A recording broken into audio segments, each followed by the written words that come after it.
মুখে ক্রিম মাখে, হাতে জেলি মাখে, তারপরে ঠোঁটে আরো কিছু মাখে, এরপরে এতগুলি মাইখা তারপরে জামা কাপড় সেন্ট আতর কত কিছু সমানে মাখতে থাকে শরীরের জন্য, এত যত্ন। তারপরে ভুরি ভোজন পাইকারি দরে খায়, জনমের মতো খায়, খাওয়ার চোটে পেট যায় একদিক, পাছা যায় আর একদিক, মাথা যায় আর একদিক, আস্তে আস্তে দুমবার সাইজ হয়ে যায় মানুষের বডিটা। যেই শরীরটার কোনো দাম নাই, কোনো মূল্য নাই। আপনারা সত্য করে বলেন, দামটা কার? শরীরের দেহের দাম বেশি না আত্মার দাম বেশি? কোনটার দাম? কার দাম? আত্মাটার দাম বেশি। এটা মুখ দিয়ে বললেন, কিন্তু আসলে মনের কথা হইলে আত্মারে আপনারা কিছু খাইতে দিতেন। আত্মাকে তো কিছু খেতে দেওয়া হয় না, দেহটারই। আত্মাটার দাম যদি বেশি না হবে, মানুষ মরে গেলে পরে যায়টা কি? চোখ আছে, কান আছে, মুখ আছে, হাত আছে, পা আছে, সবই তো রয়ে গেল। গেলটা কি? কি যাওয়ার কারণে? প্রাণের সন্তান, কলিজার টুকরা সন্তান বলে, মা বাবার কাছে আমার যেতে ভয় করে। ছোট্ট বাচ্চা বাবার কাছে যেতে চায় না, প্রাণীদিকা স্ত্রীও যেতে চায় না। মা বাবা আত্মীয় স্বজন সবাই বলে, তাড়াতাড়ি বিদায় করো, তাড়াতাড়ি বিদায় করো। কি যাওয়ার জন্য? কি ছিল মূল্যবান জিনিস, আর ওইটা যাওয়ার জন্যই পরিণতি হলো, সেটার নাম হলো রুহু। যে আত্মাটার বেশি মূল্য, সেইটার মূল্য মানুষেরা দেয় না। এই আত্মাটা কি জিনিস? আল্লাহ পাক নবীর কাছে প্রশ্ন করা হয়েছে রূহ সম্পর্কে, আল্লাহ তার জবাব দিয়েছেন, ওয়াইয়াস আলুনাকা আনির রূহ কুলির রূহু মিন আমরি রাব্বি। নবী হে, আপনাকে প্রশ্ন করা হয় রূহ কি জিনিস, আপনি বলুন এটি হচ্ছে আল্লাহর হুকুম। আল্লাহর একটা হুকুম মানুষের ভিতরে কাজ করে। এটা এতই গুরুত্বপূর্ণ, ওটা থাকলে আমরা বাঁচি, ওটা না থাকলে আমরা মরে যাই। এখন যেটার গুরুত্ব বেশি সেটাতে খাইতে দেই না, সেটার জন্য কোনো যত্ন নাই, খোঁজ নাই, খবর নাই। সকালবেলায় ব্রেকফাস্ট, নাস্তা, লাঞ্চ, ডিনার, বিকালের চা, ফলারি, কোনো জিনিসের অভাব নাই, সমানে খায় আর সমানে শরীরটারে বাঁচায়। আর যেটার কারণে বডিটা বাঁচে তার কোনো খোঁজ খবর নাই, ওটারেও কিছু খাবার দিতে হবে। ওটারে কি খাওয়াবেন? ওটায় কি ফুলকপি খাবে? শীতের দিনে লাল শাক খাবে? লট্টা মাছ খাবে নাকি? খাবে না। রূপচান্দাও খাবে না। শীতকালের ভাপা পিঠাও না, ধুপি পিঠা কি কন আপনারা, এগুলোও খাবে না। সুতরাং এই যে শরীর, আপনার আত্মাটা, ওরে খাইতে দিবেন কি? ও কচু খায় না, মূলাও খায় না, দুধও খায় না, পনিরও খায় না, ঘিও খায় না, মাছ গোশতও খায় না। যেহেতু এই আত্মাটা এসেছে রুহের জগৎ থেকে, তাই ওর খাদ্য এই পৃথিবীতে বানানো হয় নাই। দেহ তৈরি হয়েছে মাটি থেকে, মাটির উপাদান দিয়ে, সেজন্য তার খাদ্য বানানো হয়েছে মাটির উপাদান দিয়ে। আর আত্মা যেহেতু এসেছে আল্লাহর কাছে থেকে, রুহের জগৎ থেকে, সেজন্য আল্লাহ রাব্বুল আলামিন আত্মার খাদ্য পাঠিয়েছেন লৌহ মাহফুজ থেকে। খাদ্যের নাম হচ্ছে তেলাওয়াতে কোরআন। তেলাওয়াতে কোরআন। কোরআনে কারীম তেলাওয়াতে আত্মার সমৃদ্ধি হতো। কোরআনে কারীমের তেলাওয়াত, অনুধাবন, এর দ্বারা আত্মার সমৃদ্ধি হতো। যেহেতু কোরআন হচ্ছে রুহের খোরাক, সেই খোরাক দেওয়া হচ্ছে না তাকে। কাজে আমি বলতেছিলাম যে জিনিসের মূল্য বেশি আমরা তার মূল্য দিতে জানি না, যেটার মূল্য কম সেটার মূল্য দেই বেশি।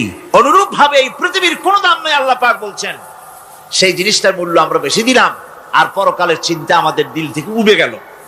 এজন্য আল্লাহ রাব্বুল আলামিন বলেন, ইন্নাল্লাযীনা লা ইউমিনুনা বিল আখিরাতি যায়্যান্না লাহুম আ'মালাহুম ফাহুম ইয়ামাহুন।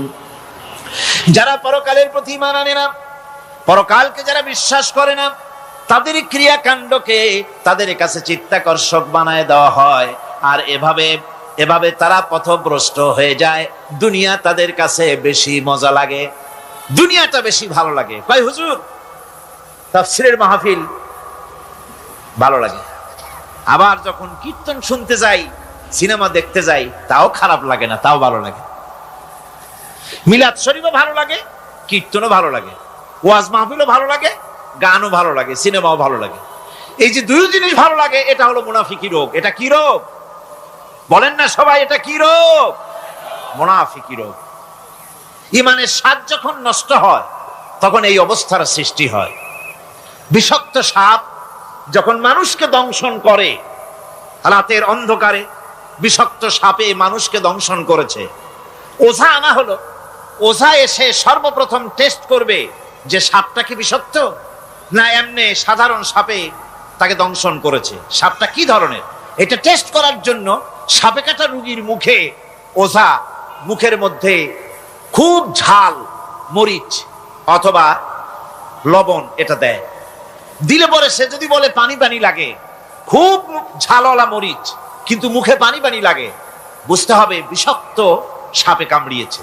আর যদি ঝালকে ঝাল বলে, লবণকে লবণ বলে, তিতকে তিতো বলে, তাহলে বোঝা যাবে বিষাক্ত সাপে কামড়ায় নাই। তো বিষাক্ত সাপের প্রধান আলামত হলো এই, বিষাক্ত সাপে যখন মানুষকে কাটে তখন তার প্রথম বিষক্রিয়া হচ্ছে তার রক্তকে জাম করে দেয় আর জিহ্বার স্বাদকে নষ্ট করে দেয়। এই পৃথিবীতে যত বিষাক্ত সাপ আছে সবচাইতে মারাত্মক আর বিষাক্ত সাপ হচ্ছে শয়তান। সবচাইতে বিষাক্ত সাপ কি? এই শয়তান যাকে ওয়াসওয়াসা দেয়, শয়তান যাকে দংশন করে, শয়তান যারে ফুটবল বানাতে পারে, সর্বপ্রথম তার ইমানের স্বাদ নষ্ট করে দেয়। তখন আখিরাত ভালো লাগে না, তখন মসজিদ ভালো লাগে না, তখন ওয়াজ মাহফিল ভালো লাগে না, তাফসীর মাহফিল ভালো লাগে না, তখন সিনেমা পছন্দ হয়, গান পছন্দ হয়, মেলা পছন্দ হয়, সাংস্কৃতিক অনুষ্ঠান, নাচ, উল্টাপাল্টা কাম, এই সমস্ত পছন্দ হয়। আল্লাহর ইসলাম ভালো লাগে না, পছন্দ হয় না। আল্লাহ পাক বলেন পরকালকে যারা অস্বীকার করে তাদের মনের তাদের জন্য এই দুনিয়াটাকেই তাদের সামনে চিত্তাকর্ষক, তাদের ক্রিয়াকাণ্ডকে চিত্তাকর্ষক করে দেওয়া হয় আর এর ভেতরেই তারা পড়ে থাকে। ফলে এই সব পরকালে অবিশ্বাসী লোকগুলি অহংকারী হয়। তারা কি হয়? আল্লাহ পাক বলেন ফাল্লাযীনা লা ইউমিনুনা বিল আখিরাতি কুলুবুহুম মুনকিরাতুন ওয়া হুম মুস্তাকবিরুন। পরকালের প্রতি যারা ঈমান আনে না, পরকালকে যারা বিশ্বাস করে না, তাদের মন সত্য কথাকে অস্বীকার করে আর এই লোকগুলি অহংকারী হয়ে যায়, ধরাকে সরাক জ্ঞান করে। কি হনুরে এই অবস্থার সৃষ্টি হয়ে যায়। সে মনে করে যে পৃথিবী আমার,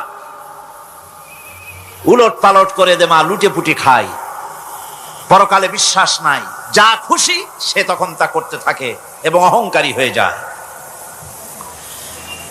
পরকালীন জীবনের অস্বীকৃতি আজকে নতুন কিছু নয়।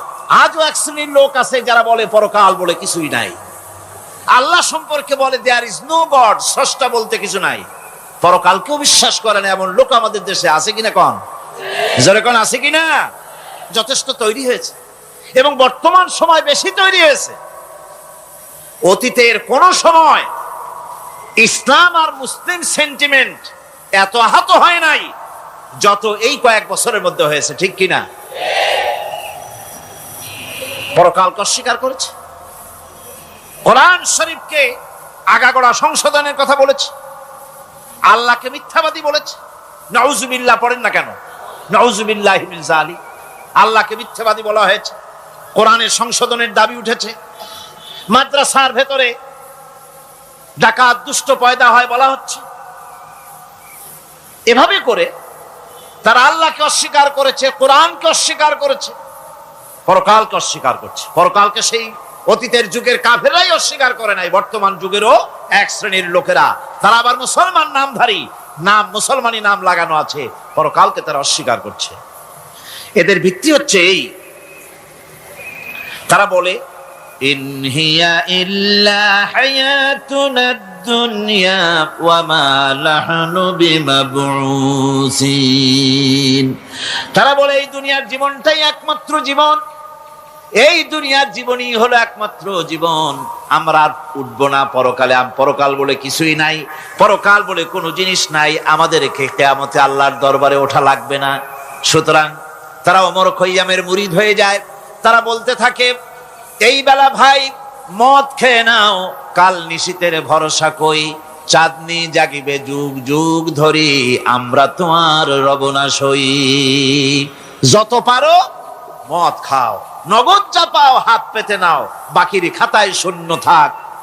দূরের বাদ্য কিলাপ শুনে মাঝখানে যে বেজায় ফাঁক। কোথায় কিয়ামত? আর কোথায় পরকাল, কোথায় বিচার, কোথায় হাসর, কোথায় সিরাত, কোথায় মিজান। আর মাঝখানের টাটকা সুখগুলো ছাড়িয়ে দেবে একটা কথা, মাঝখানের এই টাটকা সুখগুলি গ্রহণ করো, মজা করো।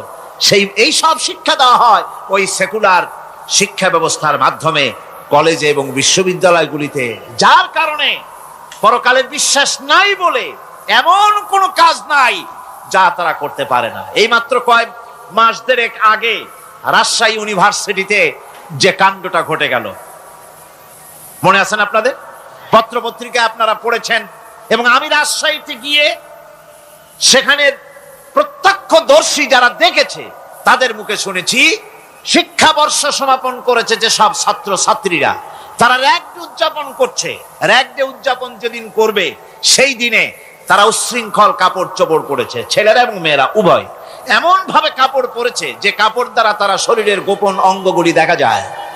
এরপরে আজেবাজে চিৎকার দিয়েছে, আজেবাজে স্লোগান দিয়েছে, গাধার মতো, কুকুরের মতো, শিয়ালের মতো তারা ডেকেছে। আমি বুঝি না চিন্তাধারা কেমন দেউলিয়া হয়ে গেল। শিক্ষাবর্ষ বিশ্ববিদ্যালয়ের সর্বোচ্চ শিক্ষাঙ্গন থেকে লেখাপড়া শেষ করে বেরোচ্ছে, যাওয়ার সময় তারা বিশ্ববিদ্যালয় থেকে কুকুরের ডাক দিল, শিয়ালের ডাক দিল, ছাগলের ডাক দিল। কি প্রমাণ করতে চাইলো? যে 16 বছর লেখাপড়া করে বিশ্ববিদ্যালয়ের অঙ্গন পেরিয়ে গোটা জাতির জন্য ছাগল হয়ে আমরা আবির্ভূত হচ্ছি, অথবা কুকুর গরুর ভূমিকায় আমরা আবির্ভূত হচ্ছি। নাউযুবিল্লাহি মিন যালিক। এরপরে মিছিল শেষ করলো, সন্ধ্যাবেলায় শুরু হলো সাংস্কৃতিক অনুষ্ঠান। বিদ্যুৎ কর্তৃপক্ষের সঙ্গে বোধহয় লাইন করা ছিল। সন্ধ্যা 7:30টার সময় মঞ্চ তৈরি আছে, গান হচ্ছে, আনন্দ ফুর্তির শেষ নাই। সামনে সব মেয়েরা বসা, যারা দিনের বেলা ওই ধরনের কাপড় চোপড় পরে ছেলেদেরকে উস্কাইছে, ছেলেগুলিও তাদেরকে উস্কাইছে। মাঝখানে তারা বসা, চতুর্দিকে ছেলেরা দাঁড়ানো। হঠাৎ করে লাইট বন্ধ হয়ে গেল, বিদ্যুৎ চলে গেল। এখন সাংস্কৃতিক অনুষ্ঠান কি কায়দায় হচ্ছে, কত প্রকার হচ্ছে, কিভাবে হচ্ছে? নাউযুবিল্লাহি মিন যালিক। পুলিশেরা বলেছে বিদ্যুৎ যখন এলো, মেয়েগুলিকে অনেক মেয়ে পাওয়া গেছে কাপড় নাই, পেটিকোট নাই, উলঙ্গ। তাদেরকে ধরে ধরে উঠানো হয়েছে হোস্টেলে। পরের দিন সকালবেলায় মাঠ ভর্তি ভাঙা কাচের চুড়ি, ভ্যানিটি ব্যাগ, চশমা, কাপড় চোপড় ছিড়িয়ে ছটিয়ে চতুর্দিকে পড়ে আছে। এই হলো শিক্ষা। নাউযুবিল্লাহি মিন যালিক। আমি কসম করে বলতে পারি, বিশ্ববিদ্যালয়ে যদি কোরআন শরীফের তাফসীর পড়ানো হতো, হাদিস শরীফ যদি পড়ানো হতো, তারা দিতে পারতো। কথা ঠিক কিনা গান? সুতরাং পরকালকে অস্বীকার করাই হচ্ছে এর মূলভূত কারণ। সেকুলার শিক্ষা ব্যবস্থা হচ্ছে এর মূলভূত কারণ। এই জন্য কোরআনে কারীম আল্লাহ পাক বলছেন, লাইসাল বিররা আন তুওয়াল্লু ওয়ুজুহাকুম কিবালাল মাশরিকি ওয়াল মাগরিব। পূর্ব পশ্চিমে কয়বার মাথা ঘুরালা, এইটাই তোমার পুণ্যবান সৎ কাজ হওয়ার এটা নমুনা নয়। প্রকৃতপক্ষের সৎ কাজ হচ্ছে আল্লাহ বিশ্বাস করা এবং পরকালে বিশ্বাস ভিত্তিক জীবন গড়া। ওই কাফেরেরা বলতো, ওয়াকালু মা হিয়া ইল্লা হায়াতুনাদ দুনিয়া নামুতু ওয়া নাহইয়া ওয়া মা ইউহলিকুনা ইল্লা আদ-দাহর। আল্লাহ রাব্বুল আলামিন বলেন, এই কাফেররা বলতো দুনিয়ার জীবনটাই তো আসল জীবন, আমরা মরবো না, আমরা এখানেই থাকবো, এই জীবনটাই হলো আসল জীবন, এখানেই বাঁচবো, এখানেই মরবো, আমরা পরকাল বলে কোনো জিনিস নাই, আমাদের কোনো ওঠা লাগবে না, যা কিছু হয় যুগের আবর্তন ছাড়া কিছুই হয় না। শুধু তাই নয়, এই প্রশ্ন কাফেরদের মনের ভিতরে মারাত্মক আকার ধারণ করলো। তারা বলল, আইযা মিতনা ওয়া কুন্না তুরাবান যালিকা রাজউম বাঈদ। আমরা মাটির সাথে মিশে যাব, আমরা মরে যাব, মাটির সঙ্গে মিশে যাব, তারপরে আমাদেরকে জীবিত করা হবে। এটা তো জ্ঞান বহির্ভূত কথা, এটা তো মাথায় ঢোকে না, কথাটা কেমন? তারা এভাবে অনেক প্রশ্ন করত। ওয়াকালু أَإِذَا كُنَّا عِظَامًا وَرُفَاتًا أَإِنَّا لَمَبْعُوثُونَ خَلْقًا جَدِيدًا। আমরা মরে যাব, গলে যাব, পচে যাব, হাড্ডি গুড্ডি মাটির সাথে মিশে যাবে, এরপরে আমাদেরকে নতুন করে সৃষ্টি করা হবে। এটা জ্ঞান বহির্ভূত কথা, এটা মাথার মধ্যে আসে না। কে আমাদেরকে চিন্তা করবে মরে যাওয়ার পর? আল্লাহ রাব্বুল আলামিন বলছেন, দেখো আল্লাহ পাক কোরআনে কারীমের ভিতরে যুক্তি দিয়ে বুঝাচ্ছেন যে অবশ্যই তোমাদেরকে আবার জিন্দা করা হবে, তোমাদেরকে উঠতে হবে। তোমরা এই পৃথিবীর অবস্থা পর্যবেক্ষণ করো, তাকায় দেখো আকাশের দিকে, জমিনের দিকে লক্ষ্য করে দেখো। আওয়ালাম ইয়ানজুরু ফি মালাকুতিস সামাওয়াতি ওয়াল আরদ, তারা কি আসমান এবং জমিনের ব্যবস্থাপনা সম্পর্কে চিন্তা ভাবনা করে না?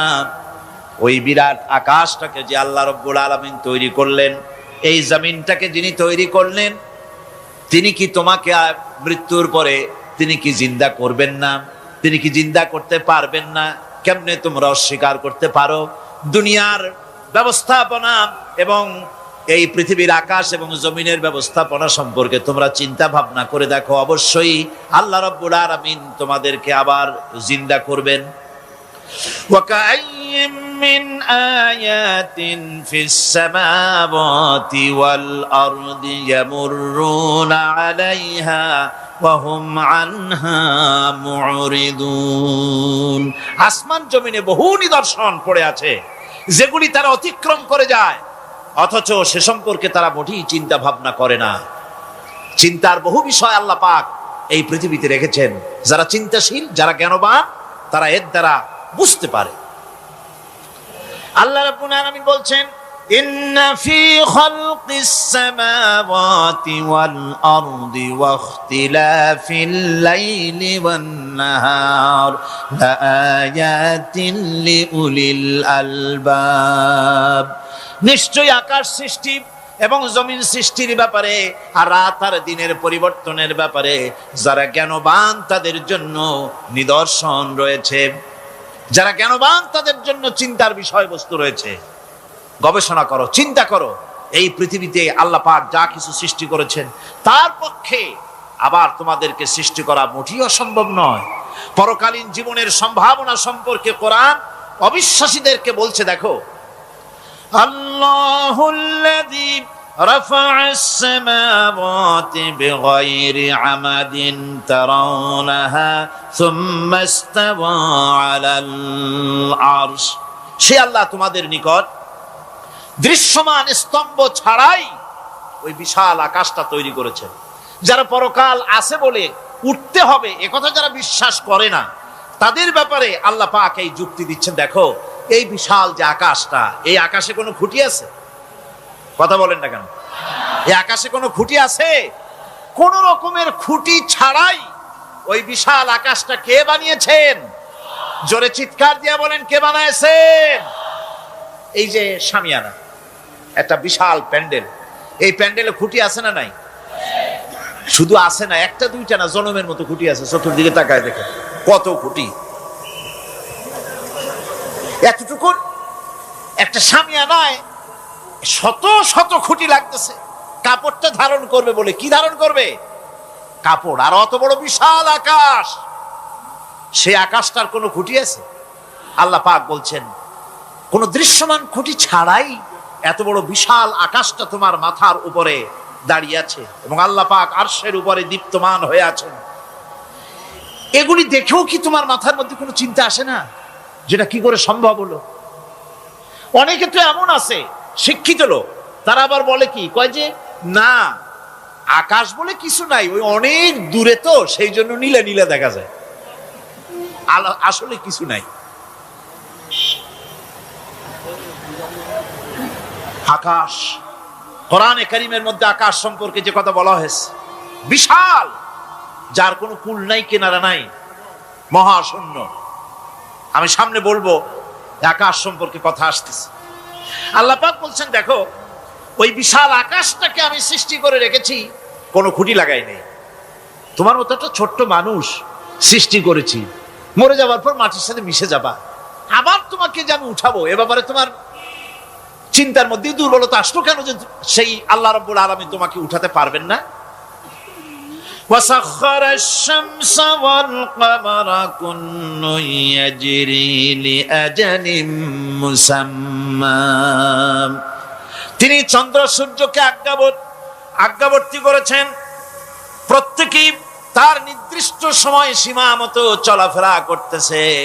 তুমি তো ছোট একটা মানুষ, অত বড় বিশাল সূর্যটা, বিরাট চন্দ্রটা সব গতিমান, আল্লাহর হুকুমে সব চলাফেরা করতেছে, কথা ঠিক কিনা? এই সবগুলি আল্লাহ রাব্বুল আলামিন দুনিয়ার মানুষের সামনে তুলে ধরেছেন। তাকায় দেখো, নজর করে দেখো, এই সুন্দর করে জমিন ও আসমানকে সৃষ্টি করেছি, চাঁদ সূর্যকে সৃষ্টি করেছি। এবার লক্ষ্য করো, আনতুম আশাদ্দু খালকান আমিস সামাউ বানাহা, তোমাদের সৃষ্টি করা বেশি কঠিন না ওই বিশাল আকাশটাকে তৈরি করা বেশি কঠিন? কোনটা বেশি কঠিন? অত বড় বিশাল আকাশটাকে যিনি সৃষ্টি করলেন, তিনি তোমার মতো মানুষকে সৃষ্টি করতে পারবেন না? বার যিনি একবার বিনা মডেলে তোমাকে তৈরি করলেন, আল্লাহ কি সুন্দর দৃষ্টান্ত দিচ্ছেন, আনতুম আশাদ্দু খালকান আমিস সামাউ বানাহা, তোমারে কঠিন তৈরি করা বেশি কঠিন, ওই বিশাল আকাশটাকে বেশি তৈরি করা বেশি কঠিন? অত বড় বিরাট জিনিসটাই তো আল্লাহ তৈরি করে ফেলেছেন, বিশাল আকাশ, মহাশূন্য। আর সেই মহাশূন্যের তুলনায়, মহাবিশ্বের তুলনায় পৃথিবী কত ছোট। আমাদের সবচাইতে কাছে। বিজ্ঞানীরা হয়রান হয়ে যাচ্ছে আকাশের চিন্তা করে, মহাকাশ চিন্তা করে ক্রমান্বয়ে হয়রান হয়ে যাচ্ছে। আমাদের সবচাইতে নিকটতম যে গ্যালাক্সিটা আছে, এই গ্যালাক্সিটার ব্যাস হচ্ছে, যেটা সবচাইতে ছোট, গরিব গ্যালাক্সি, এটা বিজ্ঞানীরা বলেছে গরিব গ্যালাক্সি, দিনহীন। এই গরিব গ্যালাক্সি যেটা আমাদের সবচাইতে নিকটে, পৃথিবীর সবচাইতে কাছে, এর ব্যাস হচ্ছে, এর পরিধি হচ্ছে 1,00,000 আলোকবর্ষ সমান। 1,00,000 আলোকবর্ষ। প্রতি সেকেন্ডে আলোর গতি কত? 1,86,000 মাইল প্রতি সেকেন্ডে। প্রতি সেকেন্ডে যে আলোর গতি 1,86,000 মাইল, এর মিনিট, এর ঘন্টা, এর সপ্তাহ, এর মাস, এর বছর, এরকম 1,00,000 আলোকবর্ষ হচ্ছে সেই ছায়াপথের ব্যাস, এটার পরিধি। এটা হলো গরিব গ্যালাক্সি। আর এই গ্যালাক্সিতে বাস করে 10,000 কোটি তারকা। বিজ্ঞানীরা বলছেন যে তারকাগুলি সূর্যের চাইতে লক্ষ কোটি গুণে অনেক বড়। সুবহানাল্লাহ। তাহলে মহাকাশ সম্পর্কে চিন্তা করে মানুষ আজ অবাক হয়ে যাচ্ছে, চিন্তায় হয়রান হয়ে যাচ্ছে। বার্টন রাসেল তিনি বলেছিলেন স্রষ্টার স্রষ্টাকে, স্রষ্টার স্রষ্টাকে। এর জবাব আরেকজন বিজ্ঞানী লিখেছেন যে স্রষ্টার স্রষ্টাকে এই চিন্তা তো সৃষ্টিতে করতে পারবে না। স্রষ্টার কোনো স্রষ্টা নাই। পৃথিবীতে যত স্রষ্টা আছে, মাইক যে তৈরি করেছে সেও একজন স্রষ্টা, ঠিক কিনা? কোন কথা বোঝেন তো আমার? মাইক যে তৈরি করেছে সেও একটা স্রষ্টা, ওই প্যান্ডেল যে তৈরি করেছে সেও একটা স্রষ্টা, চেয়ার টেবিল যে সৃষ্টি করেছে সেও একটা স্রষ্টা। কিন্তু এরা কেউ পূর্ণাঙ্গ স্রষ্টা নয়, কারণ এই মাইকটা তৈরি করার যত উপাদান, সমস্ত উপাদান আল্লাহ রাব্বুল আলামিনের তৈরি করা। কথা ঠিক কিনা? তুমি শুধু অ্যাসেম্বল করেছো, তুমি শুধু এগুলোকে এক জায়গায় করেছো। তোমার বাপেরও ক্ষমতা নেই লোহা তৈরি করা। পারবা লোহা তৈরি করতে? আরে কথা কন না কেন মিয়া সাহেব? পারবেন লোহা তৈরি করতে? পারবেন একটা বাঁশ বানাইতে? বাঁশ হোক, লোহা হোক, যা সব বাদ দেন, মাথার একটা চুল বানাইতে পারবেন? পাট দিয়া, রং দিয়া পরচুলা বানাইতে পারবেন, কিন্তু চুলের মতো করে একটা চুল বানাইতে পারবেন না। মানুষের শরীরে রক্তের মতো করে 1 ফোঁটা রক্ত মানুষের শরীরের বাইরে বানান তো দেখি। তাহলে মানুষের যখন রক্তের প্রয়োজন হয়, তখন মানুষের কাছ থেকে রক্ত ধার নেওয়া লাগতো না, ফ্যাক্টরিতে রক্ত তৈরি হয়ে থাকতো, কোনো অসুবিধা হতো না। 1 ফোঁটা রক্ত বানানোর শক্তি গোটা পৃথিবীর মানুষের নয়। সুতরাং তোমরা স্রষ্টা হলেও তোমরা হচ্ছ নাকের স্রষ্টা, ধার করো, অন্যের জিনিস ধার করিয়ে বানাও। মুকাম্মাল স্রষ্টা হচ্ছেন কে? আসল স্রষ্টা কে?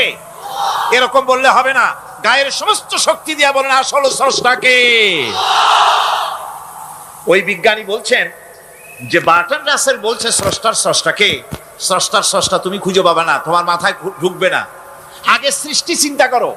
তিনি বলেছেন একটা লবণ, একটা লবণের কণা, লবণ বলেন তো, একটা লবণের কণা, এক কণা লবণের ভেতরে যে কেলাস থাকে, এর ভিতরে যে সমস্ত উপাদান থাকে, সেই লবণের কণাগুলির মধ্যে কতগুলি উপাদান থাকে, সেই উপাদানগুলি চিন্তা করতে 1000 বার্টন রাসেলের মস্তিষ্কের প্রয়োজন।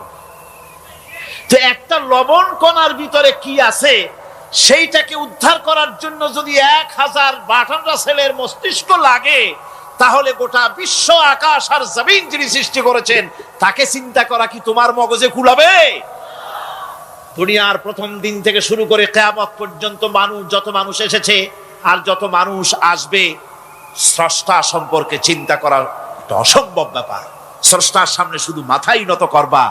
তিনি কোত্থেকে এসেছেন, তিনি কে জানার দরকার নাই, তিনি আল্লাহ। তার নাম কি? মাথা নত করে দাও সামনে। তিনি আল্লাহ, সর্বশক্তিমান আল্লাহ, রব্বুল ইজ্জত ওয়াল জালাল। তিনি ছিলেন, তিনি আছেন, তিনি থাকবেন। তিনি অনন্ত, তিনি অসীম, তিনি চিন্ময়, তিনি অব্যয়, তিনি অক্ষয়, তিনি শাশ্বত, যার কোনো শুরু নাই, যার কোনো শেষ নাই। সুবহানাল্লাহ পড়ে। সুতরাং সেই মহান আল্লাহ রাব্বুল আলামিন তিনি বলছেন, বান্দারা তোমারে বানানো কঠিন না ওই বিশাল আকাশটা বানানো কঠিন? অত বড় বিশাল আকাশটাই তো আমি তৈরি করেছি। তোমার মৃত্যুর পরে তোমাকে জিন্দা করা মোটেই কোনো কঠিন ব্যাপার নয়, এটা খুবই সহজ। ভাইরা আমার, আল্লাহ সুবহানাহু ওয়া তাআলা পৃথিবীর মানুষকে এসব দৃষ্টান্ত দিয়ে সুন্দর করে মানুষকে বুঝাচ্ছেন, তিনি মানুষকে পরিষ্কার করে বুঝিয়েছেন। আল্লাহ পাক বলেন,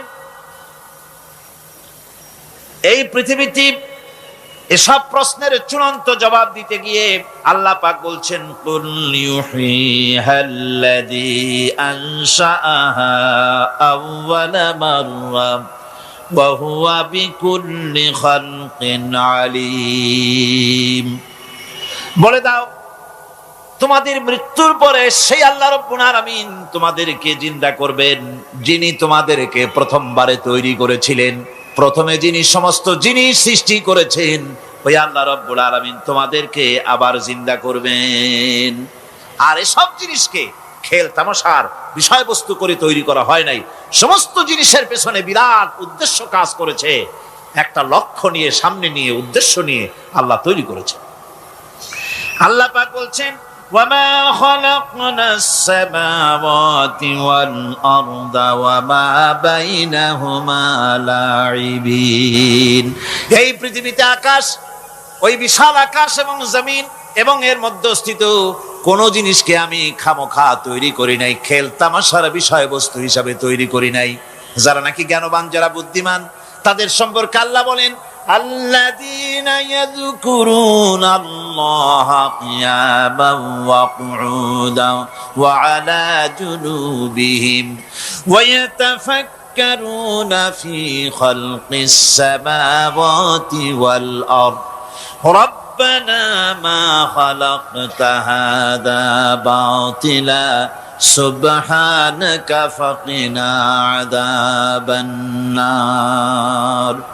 যারা নাকি জ্ঞানবান, যারা চিন্তাশীল, যারা শুধু পাইকারি দরে খায় আর ঘুমায় না, যারা চিন্তা ভাবনা করে, তারা দাঁড়ানো অবস্থায়, বসা অবস্থায়, সব অবস্থায়, আকাশ জমিন, রাত দিনের পরিবর্তন, মানব সৃষ্টি, এ সব কিছু চিন্তা গবেষণা করে বলে, রব্বানা মা খালাকতা হাযা বাতিলা, এর কোনো কিছুই তুমি নিরর্থক ভাবে সৃষ্টি করনি, সবগুলোই তুমি বিশেষ উদ্দেশ্য নিয়ে তৈরি করেছো।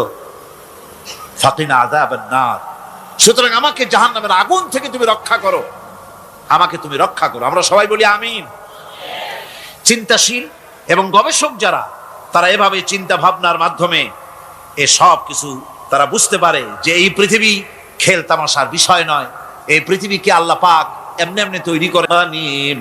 ওয়াল আখিরাতু খায়রুল লিমান ইত্তাকা। বলো, দুনিয়ার সমস্ত সম্পদ খুবই নগণ্য। আর যে ব্যক্তি পরকালকে বিশ্বাস করে, পরকালের কামনা করে, সেই খোদাভীরু লোকদের জন্য পরকাল হচ্ছে প্রকৃত আবাসস্থল। সেই জায়গাটাই হলো আসল জায়গা। ওই জায়গার জন্য কিছু তৈরি করতে হবে। কোরআনে কারিমে রব্বুল আলামিন বলছেন, আরাদিতুম বিল হায়াতিদ দুনিয়া মিনাল আখিরাহ ফামা মাতাউদ দুনিয়া ফিল আখিরাতি ইল্লা কলিল। তোমরা কি পরকালের জীবনের বিনিময় এই দুনিয়ার জীবনটাই বেশি পরিতুষ্ট হয়েছো? অথচ দুনিয়ার জীবনের সুখ সম্পদ তো পরকালের তুলনায় খুবই নগণ্য। পরকালের সুখ অনেক বেশি, পরকালের দুঃখটা অনেক বেশি, সুখটাও অনেক বেশি। পরকালটা স্থায়ী, সুতরাং দুনিয়ার মোহে না পড়ে পরকালের জন্য জীবনটাকে পরকাল ভিত্তিক জীবন তৈরি করো। আল্লাহ পাক বলছেন, ফাম্মা মান তাগা ওয়া আসারাল হায়াতাদ দুনিয়া ফাইন্নাল জাহিমা হিয়াল মাওয়াব। অথবা যে ব্যক্তি বিদ্রোহ করেছে এবং দুনিয়ার জীবনকে অগ্রাধিকার দিয়েছে, তার জায়গা হচ্ছে জাহান্নাম। জোরে বলেন নাউজুবিল্লাহ। যে ব্যক্তি আল্লাহর সঙ্গে বিদ্রোহ করেছে আর পরকালের জন্য পাথর জোগাড় করে নাই, দুনিয়াকে অগ্রাধিকার দিল, পরকালকে ভুলে গেল, তার জায়গা হলো জাহান্নাম। ওয়া আম্মা মান খাফা মাকামা রাব্বিহি ওয়া নাহান নাফসা আনিল হাওয়া ফাইন্নাল জান্নাতা হিয়াল মাওয়া। আর যে ব্যক্তি আপন প্রভুর সামনে উপস্থিত হওয়াকে ভয় করেছে এবং আপন প্রবৃত্তিকে লালসা মুক্ত করেছে, লালসার হাত থেকে রক্ষা করেছে, আল্লাহ রাব্বুল আলামিন কিয়ামতের দিন তার জন্য রেখে দিয়েছেন জান্নাত। তার জন্য কোন জায়গা? জান্নাত। আমাদেরকে পরকাল ভিত্তিক জীবন যাপন যদি করি, তাহলে কবরের জবাবগুলি খুব আসান হবে। আর যদি পরকাল ভিত্তিক জীবন যাপন না হয়, কবরটা মুসিবত হয়ে যাবে। হযরত ওসমান রাদিয়াল্লাহু তাআলা আনহু কবরের কাছে গিয়ে খুব কাঁদতেন। সাহাবায়ে কেরাম প্রশ্ন করেছেন, হুজুর, রাসূল করিম সাল্লাল্লাহু আলাইহি সাল্লাম যখন জান্নাত ও জাহান্নামের ওয়াজ করেন, তখনও তো এত বেশি আপনি কাঁদেন না, যত বেশি কাঁদেন কবরের কাছে এসে, কারণ কি? হযরত ওসমান রাদিয়াল্লাহু তাআলা আনহু বলতেন, আমার সাথীরা, আমি আমার হাবিবের কাছে, আল্লাহ রাব্বুল আলামিনের রাসূলের কাছে আমি শুনেছি, এই কবরটাই হলো প্রথম স্টেশন, এই কবরটাই হলো প্রথম ইমিগ্রেশন কাউন্টার। এই জায়গায় কেউ যদি ধরা পড়ে যায়, কারো যদি চার্জশিট হয়ে যায়, সব জায়গায় ধরা পড়ে যাবে। হাসরে, মিজানে, সিরাতে কোনো জায়গায় নাজাত পাবে না। আর এই কবরটা যদি কেউ মুক্তি পেয়ে যায়, মিজান, সিরাত, হাসর সব জায়গা থেকে আল্লাহ তারে ভালোভাবে পার করে দিবেন। এটা হলো আসল জায়গা, মারাত্মক জায়গা, খুব মারাত্মক জায়গা। আমি এটাকে ইমিগ্রেশন কাউন্টার বলেছি আমার ভাষায়। ইমিগ্রেশন কাউন্টার, যারা বিদেশ ভ্রমণ করেছেন তারা জানেন। লন্ডন যাবেন, আমেরিকা যাবেন, সৌদি আরব যাবেন, যে কোনো বিদেশে যাবেন, গেলেই পাসপোর্ট তারা দেখবে। পাসপোর্টে আপনার ন্যাশনালিটি কোনটা সেটাই তারা জানতে চাইবে। আপনি কোন দল করেন এটা তারা জানতে চাইবে না। আপনি কোন ভাষায় কথা বলেন তাও তাদের জানার দরকার নেই। প্রথমেই তারা আপনার ন্যাশনালিটি দেখবে, আপনার আইডেন্টিটি কি তারা জানতে চাইবে।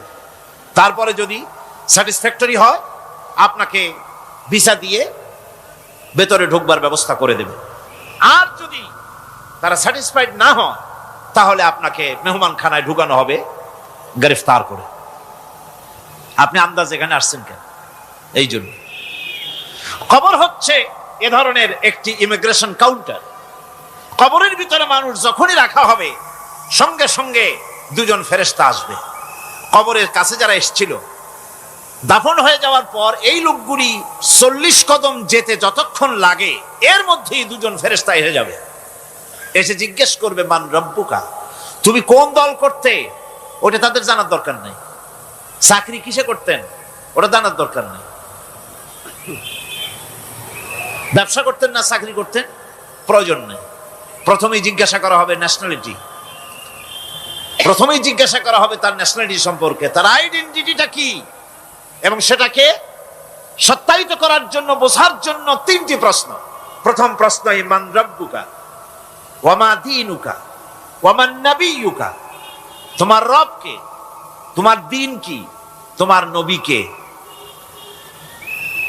যদি এই ব্যক্তি বেঈমান হয়, মুনাফিক হয়, সে বলবে হায় হাতা লা আদরি, হায় হাতা লা আদরি, জানি না আমার রবকে, আমি জানি না।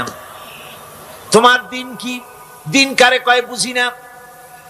এরপরে আল্লাহর নবী জনাবে মুহাম্মদ রাসূলুল্লাহ সাল্লাল্লাহু আলাইহি ওয়াসাল্লামকে দেখানো হবে, বলা হবে মা কুনতা তাকুলু ফি হাদার রাজুল, এই ব্যক্তি সম্পর্কে তোমার ধারণা কি নিকে, বলবে আমি চিনি না। নাউযুবিল্লাহ। বাস, এরপরে তার যা হবার তাই শুরু হয়ে যাবে।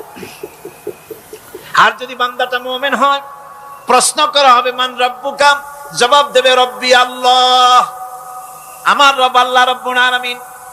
ওয়া মা দীনুকা, দীনুনা ইসলাম, আমার দিন হচ্ছে ইসলাম। এরপরে আল্লাহর নবীকে দেখানো হবে। কয়েক রকমের বর্ণনা আছে, কোন বর্ণনায় আছে হুজুরের আকারে দেখানো হবে, অথবা রাসূলকে সরাসরি দেখানো হবে। বলা হবে মা কুনতা তাকুলু ফি হাদার রাজুল, এই লোকটি সম্পর্কে ধারণা কি। মুমিন ব্যক্তি বলবে হাদা নবিয়ুনা মুহাম্মাদুর রাসূলুল্লাহ সাল্লাল্লাহু আলাইহি ওয়াসাল্লাম, ইনি আমার তো সেই নবী মুহাম্মাদুর রাসূলুল্লাহ সাল্লাল্লাহু আলাইহি ওয়াসাল্লাম। আমরা যদি এই রকমের জবাব দিতে পারি, আল্লাহ কবুল করো। সকলে জোরে কোন আমিন। জবাব হয়ে যাওয়ার পর গায়ব থেকে আওয়াজ আসবে, ফাফরিশু বিল জান্নাতি ওয়ালবিসু বিল জান্নাহ, ও আমার ফেরেশতারা, আমার এই বান্দাকে জান্নাতের পোশাক পরায়া দাও, আর কবরটাকে জান্নাতের বিছানা বিছায়া দাও। জান্নাতের পোশাক পরায় দাও, জান্নাতের বিছানা বিছায়া দাও। ইলা মাদ্দা বাসারিহি, তার চোখের দৃষ্টি যত দূর যায়, কবরটা ততটা প্রশস্ত করে দাও। এরপর বেহেশতের পোশাক পরাইয়া, বেহেশতের বিছানা বিছায়া ফেরেশতা বলবে নুম কানাউমুল উরুস, ঘুমিয়ে যাও। দুলামিয়া যেমন বাসর সজ্জায় নতুন বউ নিয়ে আরামে ঘুমায়, এরকম আরামে ঘুমায় যাও। ইলা ইয়াউমিল কিয়ামা, কিয়ামত পর্যন্ত ঘুমায় থাকবে, আরামে ঘুমিয়ে থাকবে। এরপরে সিংহায় ফুৎকার হবে, সিংহার ফুৎকারের আওয়াজে তার ঘুম ভেঙে যাবে। বলবে ইয়া ওয়াইলানা মান বা'সানা মিন মারকাদিনা, হায় আফসোস, আমার এত আরামের ঘুম থেকে কে আমাকে জাগ্রত করলো, আমার ঘুমটারে নষ্ট করলো কে। আওয়াজ আসবে হাদা মা ওয়াদার রহমান ওয়া সাদাকাল মুরসালুন, এটা হচ্ছে রহমানের সেই ওয়াদা, আর মুরসালিনরা, নবীরা সত্য কথাই বলেছিলেন, সেই কিয়ামত অনুষ্ঠিত হচ্ছে। আমার বন্ধুগণ, সেজন্য এই দুনিয়ার মোহে পড়ে থাকলে পরে দুনিয়ায় যারা অগ্রাধিকার দিবে দুনিয়াকে পরকালের তুলনায়, জবাব দিতে পারবে না কবরের ভিতরে গিয়া। আর যারা পরকালকে অগ্রাধিকার দিবে, দুনিয়ার চাইতে পরকালকে বেশি অগ্রাধিকার দেবে, আর আল্লাহর ভয় কলিজার ভিতরে রাখবে, কবরের জবাব সঠিকভাবে দিতে পারবে, কিয়ামতের দিন আল্লাহ রাব্বুল আলামিন তাদের জন্য জান্নাত দান করবেন। জোরে বলেন আমিন। দুনিয়াটা হচ্ছে দুনিয়া যেখানে আমরা আসি। আমি আগেই বলেছি, দুনিয়া হচ্ছে আদনা শব্দ থেকে এর উৎপত্তি হয়েছে, তুচ্ছ, নিকৃষ্ট, এটার দাম নাই, এটার মূল্য নাই। হযরত ইবনে কাইয়িম রাহিমাহুল্লাহ নওয়ারাল্লাহু মারকাদাহু ওয়া জাআলাল জান্নাতা মাসওয়াহু, হযরত ইবনে কাইয়িম তিনি বলছেন, সুন্দর করে বলছেন দুনিয়া সম্পর্কে, মা মাদা ফিদ দুনিয়া আহলামুন ওয়া মা বাকিয়া মিনহা আমানি ওয়াল ওয়াক্তু বাইনাহুমা দাইউন। মা মাদা ফিদ দুনিয়া আহলামুন, জীবনের যে অংশ ফেলে এসেছি সেটা আজ একটা স্বপ্ন। ওয়া মা বাকিয়া মিনহা আমানি, আর জীবনের যে কত মারধর, কত সন্ত্রাস, ক্ষমতার জন্য লড়াই, ঠ্যাং করেঙ্গে ত্যাং করেঙ্গে, লাঠি কে আন্দার মুগুর ভরেঙ্গে, শক্তির ঠেলায় অস্থির। আমার বন্ধুগণ, সময় চলে যাচ্ছে, স্রোতের মতো করে কারো জন্য সময় অপেক্ষা করতেছে না। আমাদের মৃত্যু প্রতি মুহূর্তে কাছে চলে আসতেছে। এই জন্য শায়ের বলেছেন, আগাহা আপনি মৌত সে কোই বাশার নেহি, আগাহা আপনি মৌত সে কোই বাশার নেহি, সামাসো বরস কে হ্যাঁ পল কি খবর নেহি।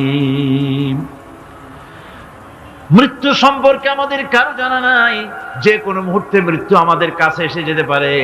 মৃত্যু সম্পর্কে কিছুই জানা নাই, অথচ প্রতি মুহূর্তে আমরা মৃত্যুর দিকে এগিয়ে চলছি।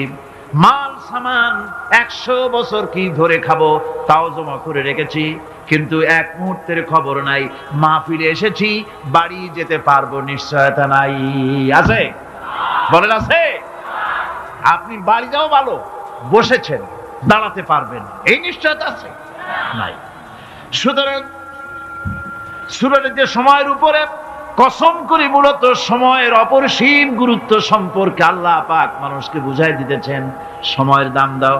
আমাদের সময় চলে যায় গান শুনতে শুনতে, আশ্চর্য মলম বিক্রি করা দেখতে দেখতে, তাস পাশা খেলতে খেলতে সময় চলে যায়, কেউ খেয়াল করে না। সময় বলতে অতীত কালও হতে পারে, আবার বর্তমানও হতে পারে। আর বর্তমান কাল কোনো কালই না, বর্তমান কাল কোনো কাল নয়। প্রতি মুহূর্তে ভবিষ্যৎ এসে বর্তমান হয়, আর প্রতি মুহূর্তে বর্তমান কি হয়? অতীত হয়ে যায়। বর্তমান কাল বলে কোনো কাল নেই, প্রতি মুহূর্তে অতীত হয়ে যাচ্ছে। এই যে আমি মাহফিলে বসছিলাম প্রথম এসে, ওইটা কি এখনো বর্তমান আছে? এই যে বর্তমান কথা বলছি, এটা অতীত হয়ে যাচ্ছে। সুতরাং বর্তমান কাল নাই। আল্লাহ পাক অল আসরের সময়ের কসম করে বলছেন। যদি আমরা চিন্তা ভাবনা করি তাহলে আমরা লক্ষ্য করব আমাদের আসল মূলধন সময়। আসল মূলধন কি? জীবনের আসল মূলধন কি? সময়। ইমাম রাজি রহমতুল্লাহ আলাইহি এই পর্যায়ে এক বুজুর্গের ব্যক্তির কথা তিনি আলোচনা করেছেন। তিনি বলেছেন যে একটা লোক, তিনি সূরা আল আসর এর ব্যাখ্যা তিনি বুঝতেছিলেন না। ব্যাখ্যাটা এই মাথার মধ্যে ঘুরপাক খাচ্ছিল, এর ব্যাখ্যা কি? একবার তিনি বাজারে ঢুকলেন, তারপরে তিনি শুনতে পেলেন বাজারের এক প্রান্ত থেকে একজন চিল্লায় বলতেছে, সেই ব্যক্তির উপরে রহম করো যার পুঁজি গলে যায়, সেই ব্যক্তির উপরে রহম করো যার পুঁজি গলে যায়। উনি চিন্তা করলেন পুঁজি এবার গলে কেমন? উনি দৌড়ে গেলেন, যায় দেখেন যে ব্যাটা চিল্লাচ্ছে সে হচ্ছে বরফ বিক্রেতা। কি বিক্রেতা? বরফ। বরফ আইস। এখন এই বরফ বিক্রেতা সে চিল্লায় বলতেছে, সেই ব্যক্তির পরে রহম করো যার পুঁজি কি গলে যায়। সূর্যের তাপ বাড়তেছে আর বরফ গলে যাচ্ছে। সে বোঝাতে চাচ্ছে যে আমার এই বরফটা জমাট থাকা অবস্থায় তোমরা কেউ কেনো, যেহেতু আমার পুঁজি তো এর মধ্যে আমি ইনভেস্ট করেছি। এটা যদি পানি হয়ে যায় তো পানি তো কেউ কিনবে না, এটা তো যেখানে সেখানে পাওয়া যায়। বরফ পাওয়া যায় না বলি তো আমি বরফ কিনে আনছি। তোমরা আমার প্রতি দয়া করো, তাড়াতাড়ি করে বরফটা কিনে নিয়ে যাও। ইমাম রাজি রহমতুল্লাহ আলাইহি বলেন, বুজুর্গ ব্যক্তি চিৎকার মেরে বললেন, আল্লাহু আকবার, আমি কিন্তু এই বরফ বিক্রেতার ঘোষণার মধ্য দিয়ে সূরা আল আসরের তাফসীর আমি বুঝে ফেলেছি। তার মানে হলো বরফ বিক্রেতা যেভাবে বলতেছে সেই ব্যক্তির উপরে রহম করো যার পুঁজি গলে যায়, আমারও তো একটা পুঁজি আছে, ওই পুঁজির নাম হায়াত। প্রতি মুহূর্তে আমার পুঁজি তো গলে যেতেছে, আমার পুঁজি তো গলে যায়, প্রতি মুহূর্তে কমে যেতেছে। আহারে, এই পুঁজি যে গলে গেল ধরে রাখতে পারলাম না, এই জন্য কিছুই তো করতে পারি নাই। সূরা আল আসরের ভিতরে মানুষের আয়ুষ্কাল দেওয়া হয়েছে বরফ গলে যাওয়ার মতো দ্রুত, সে আয়ু কমে যাচ্ছে। একে যদি নষ্ট করে ফেলা হয়, ভুল কাজে ব্যয় করা হয়, সেটাই হচ্ছে মানুষের মূল ক্ষতি। মানুষের মূল ক্ষতি। ব্যবসায় ক্ষতিগ্রস্ত হয়েছে, এটা মূল ক্ষতি নয়। স্বাস্থ্য হারাইছে, মূল ক্ষতি নয়। রাজনীতিতে ব্যর্থ হয়েছে, মূল ক্ষতি নয়। জীবনে মন্ত্রিত্ব হারাইছে, মূল ক্ষতি নয়। মূল ক্ষতি প্রতি মুহূর্তে সময় নষ্ট হচ্ছে, এটাই মূল ক্ষতি। ভাইরা, কিয়ামতের দিন জান্নাতীদের কোনো দুঃখ থাকবে না, সকলের দুঃখ থাকবে, জান্নাতীদের কোনো দুঃখ থাকবে নাকি? থাকবে, থাকবে। জান্নাতীদের মনের মধ্যে একটা দুঃখই থাকবে, ভালো করে শুনুন, জান্নাতীদের মনের মধ্যে একটা দুঃখই হবে, তারা মনে মনে চিন্তা করবেন, আফসোস করবেন, আহারে যদি দুনিয়ায় বসে অমুক সময় বাসে বসেছিলাম, আজে বাজে চিন্তা করেছি, বাড়ির ড্রয়িং রুমে একা একা বসে বসে আজে বাজে চিন্তা করেছি, অমুক অমুক সময় খেলাধুলায় কাটাইছি, এই সময়গুলিতে যদি সুবহানাল্লাহ, আলহামদুলিল্লাহ, লা ইলাহা ইল্লাল্লাহ, আল্লাহু আকবার এই তাসবিহ যদি পড়তাম, জিকির আজগার করতাম, জান্নাতের ভিতরে আরো নিয়ামত লাভ করতে পারতাম। সময়টা তো কাজে লাগাইলাম না। মানুষের সবটা, মুমিনের সব কাজে সওয়াব। ওয়াকুলু লিন-নাসি হুসনা, মানুষের সঙ্গে ভালো ভালো কথা কও, মানুষের সঙ্গে হাসি মুখে কথা কও। একজনের সাথে হাসি মুখে কথা বললেন, আপনার একটা সদকা দেওয়ার মতো সমান সওয়াব আমলনামায় লেখা হয়ে গেল। ভালো ভালো কাম করো। বন্ধুগণ, সময় দ্রুত গতিতে চলে যাচ্ছে, মানুষের জীবন ক্ষতিগ্রস্ত হচ্ছে। ক্ষতি থেকে বাঁচতে পারবে 4টা গুণ যার মধ্যে আছে, বাকি সব ক্ষতিগ্রস্ত হয়ে যাবে। আমার ভাইয়েরা, এই কথাগুলি বলে আল্লাহ পাক যেন এরকম একটা দৃষ্টান্ত দিলেন। আপনি যদি পরীক্ষার হলে গিয়া দেখেন, ছাত্ররা পরীক্ষা দিতেছে, পরীক্ষার জন্য নির্ধারিত সময় কতটুকুন? 3 ঘন্টা। 3 ঘন্টা। 3 ঘন্টা। আপনি গিয়ে দেখলেন কোন একজন পরীক্ষার্থী পরীক্ষা দিতে গিয়ে আর একদিকে তাকায় আছে, আকাশের তারা গুনতেছে, অথবা সে গল্প করতেছে, অথবা পরীক্ষা বাদ দিয়ে আজে বাজে কিছু লিখতেছে। আপনি যেমন তাকে, ওই ছেলেটাকে আনবো না, গাফেল ছেলেটাকে ঘড়ির দিকে তাকায় বলেন, এই ছেলে ওই ঘড়ির দিকে তাকাও, দেখো তোমার সময় কিন্তু চলে যেতেছে, মাত্র 1 ঘন্টা, আর তুমি সময় নষ্ট করতেছো। আল্লাহ যেন স্নেহ পরবশে তামাম পৃথিবীর গোলামদেরকে, বান্দাদেরকে আঙ্গুল নির্দেশনা দিয়ে বলছেন, বান্দারা প্রতি মুহূর্তে তোর জীবনের মূল্যবান সময় চলে যেতেছে, প্রতি মুহূর্তে সময় যাচ্ছে। আর ইনসান বলতে শুধু মুসলমান না, ইনসান বলতে কি মুসলমান শুধু না, আল ইনসান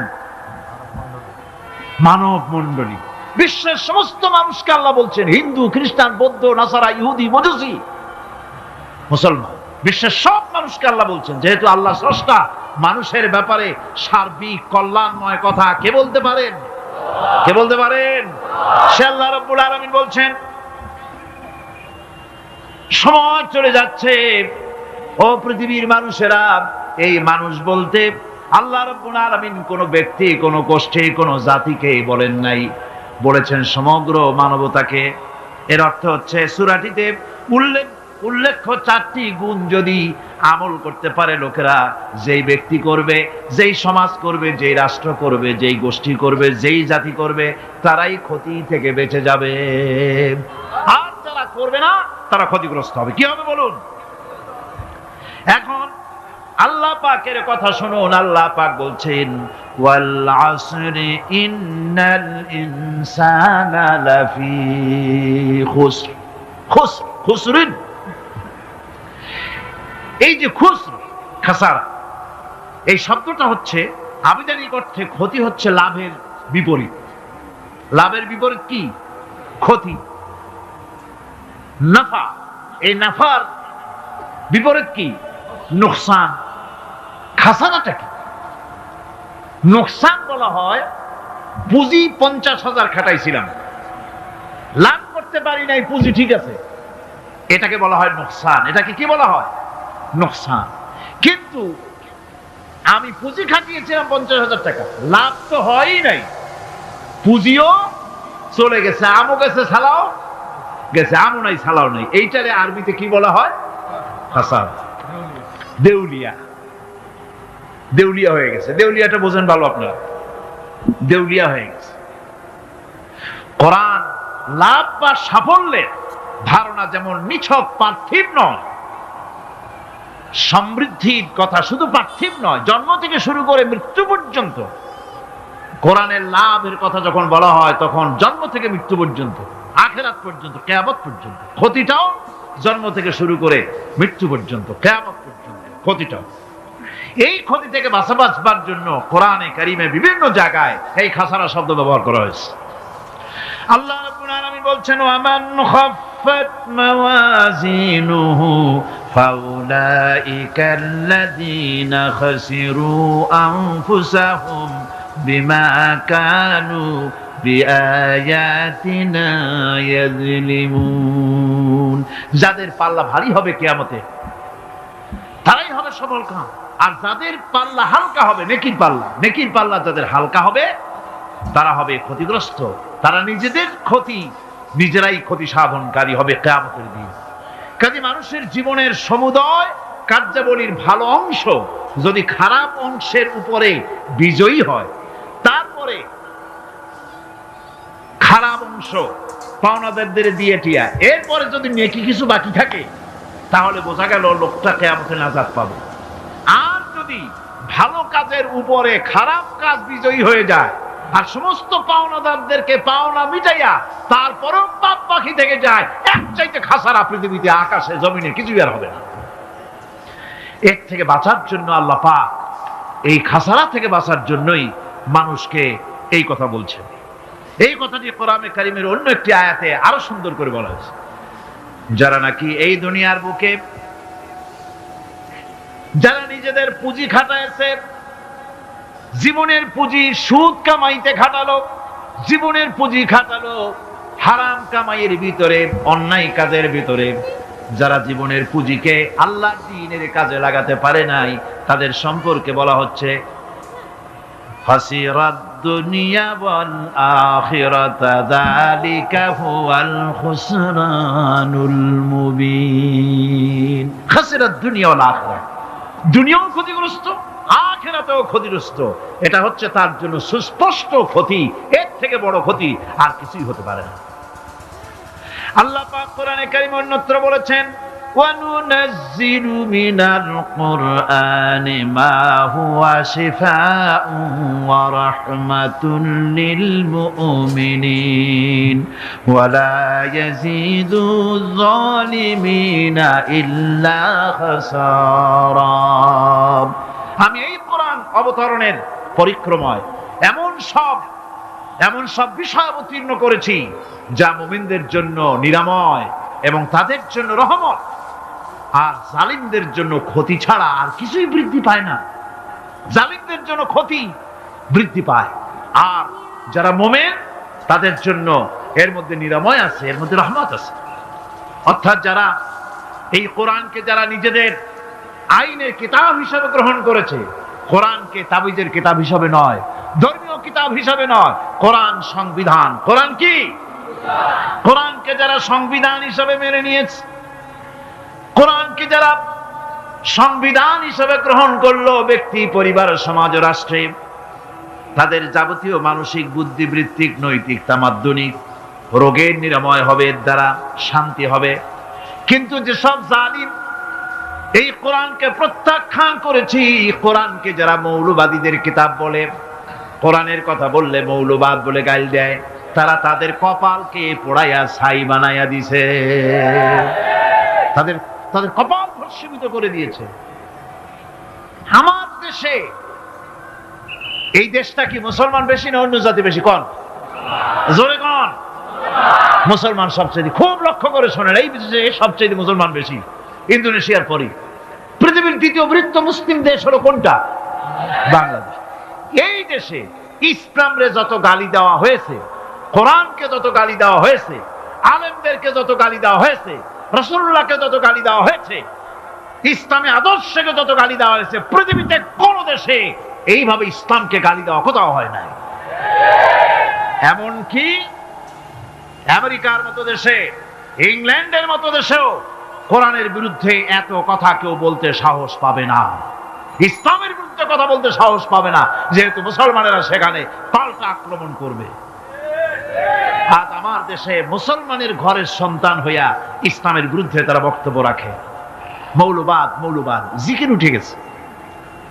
আমেরিকার প্রেসিডেন্টরা যখন শপথ নেন, প্রেসিডেন্ট হিসেবে ওথ নেন, বাইবেলের উপরে হাত রাখেন, আর বলেন এই মহাগ্রন্থকে স্পর্শ করে শপথ নিচ্ছি, আমি আমার চিন্তা চেতনা, আমার মেধা, আমার প্রজ্ঞা সবটা আমার জাতি, আমার দেশকে উন্নয়নের জন্য, এর সমৃদ্ধির জন্য, এর সংরক্ষণের জন্য আমি আমার জীবনকে উৎসর্গ করব। বাইবেলের উপরে স্পর্শ করে এই শপথ তারা নেন। আমার দেশের প্রেসিডেন্ট, প্রধানমন্ত্রী শপথ নেওয়ার সময় কোরআন শরীফের উপরে হাত রাখে যদি, তাহলে বলা হবে বেচারা মৌলবাদী হয়ে গেছে। আমাদের মুক্তির পথ হচ্ছে কোরআন কেন্দ্রিক, রাসূলুল্লাহর হাদিস কেন্দ্রিক। এর বাইরে আমাদের সমস্ত পুঁজি নষ্ট হয়ে যাবে। আমাদেরকে পৃথিবীতে টিকে থাকতে হলে কোরআনের উপরে ভিত্তি করে আমাদেরকে বাঁচতে হবে, টিকতে হবে। কোরআনে কারিমে আল্লাহ রাব্বুল আলামিন অন্যত্র বলেছেন, কুল ইন্নাল খাসিরিনাল্লাযীনা খাসিরু আনফুসাহুম ওয়া আহলিহিম ইয়াওমাল কিয়ামাহ আলা যালিকা হুয়াল খুসরানুল মুবিন। বলো, প্রকৃত দেউলিয়া তারাই যারা কিয়ামতের দিন নিজেকে, নিজের পরিবার পরিবর্গকে এই ক্ষতির দিকে যারা ঠেলে দেবে। ভালো করে শুনে নাও, এটি হচ্ছে সুস্পষ্ট ক্ষতি, সুস্পষ্ট দেউলিয়াপনা। এই ক্ষতি থেকে বাঁচার জন্য আল্লাহ রাব্বুল আলামিন কোরআনে কারীমের মধ্যে বলেছেন, ওয়াল আসরি ইন্নাল ইনসানা লাফি খুসর। পড়েন সবাই, ওয়াল আসরি ইন্নাল ইনসানা লাফি খুসর। মানুষের, সমগ্র মানুষের জীবন ক্ষতিগ্রস্ত। কে বলতেছেন? গা শিউরে ওঠার কথা না, গা শিউরে ওঠে। আল্লাহ বলতেছেন ক্ষতিগ্রস্ত, ব্যর্থ। আপনি যতই মনে করেন আপনার মিল আছে, কল আছে, কারখানা আছে, মন্ত্রী, টাকা পয়সা আছে, প্রেসিডেন্ট হয়েছেন, প্রধানমন্ত্রী হয়েছেন, আপনার জীবন সফল হয়েছে, আল্লাহ বলেন না, জীবন ব্যর্থ, জীবন বিফল, জীবন ক্ষতিগ্রস্ত। তাম পৃথিবীর সমস্ত মানুষ ক্ষতিগ্রস্ত, ব্যর্থ। 4টা কাজ করলে সফল হবে। কয়টা কাজ? জোরে বলেন, কয়টা কাজ? ইল্লাল্লাযীনা আমানু ওয়া আমিলুস সালিহাতি ওয়া তাওয়াসাউ বিল হাক্কি ওয়া তাওয়াসাউ বিস সাবর। 4টা কাজ করলে জীবন হবে সফল। এই ব্যর্থতা থেকে, এই ক্ষতি থেকে যদি বাঁচতে চাই কিনা?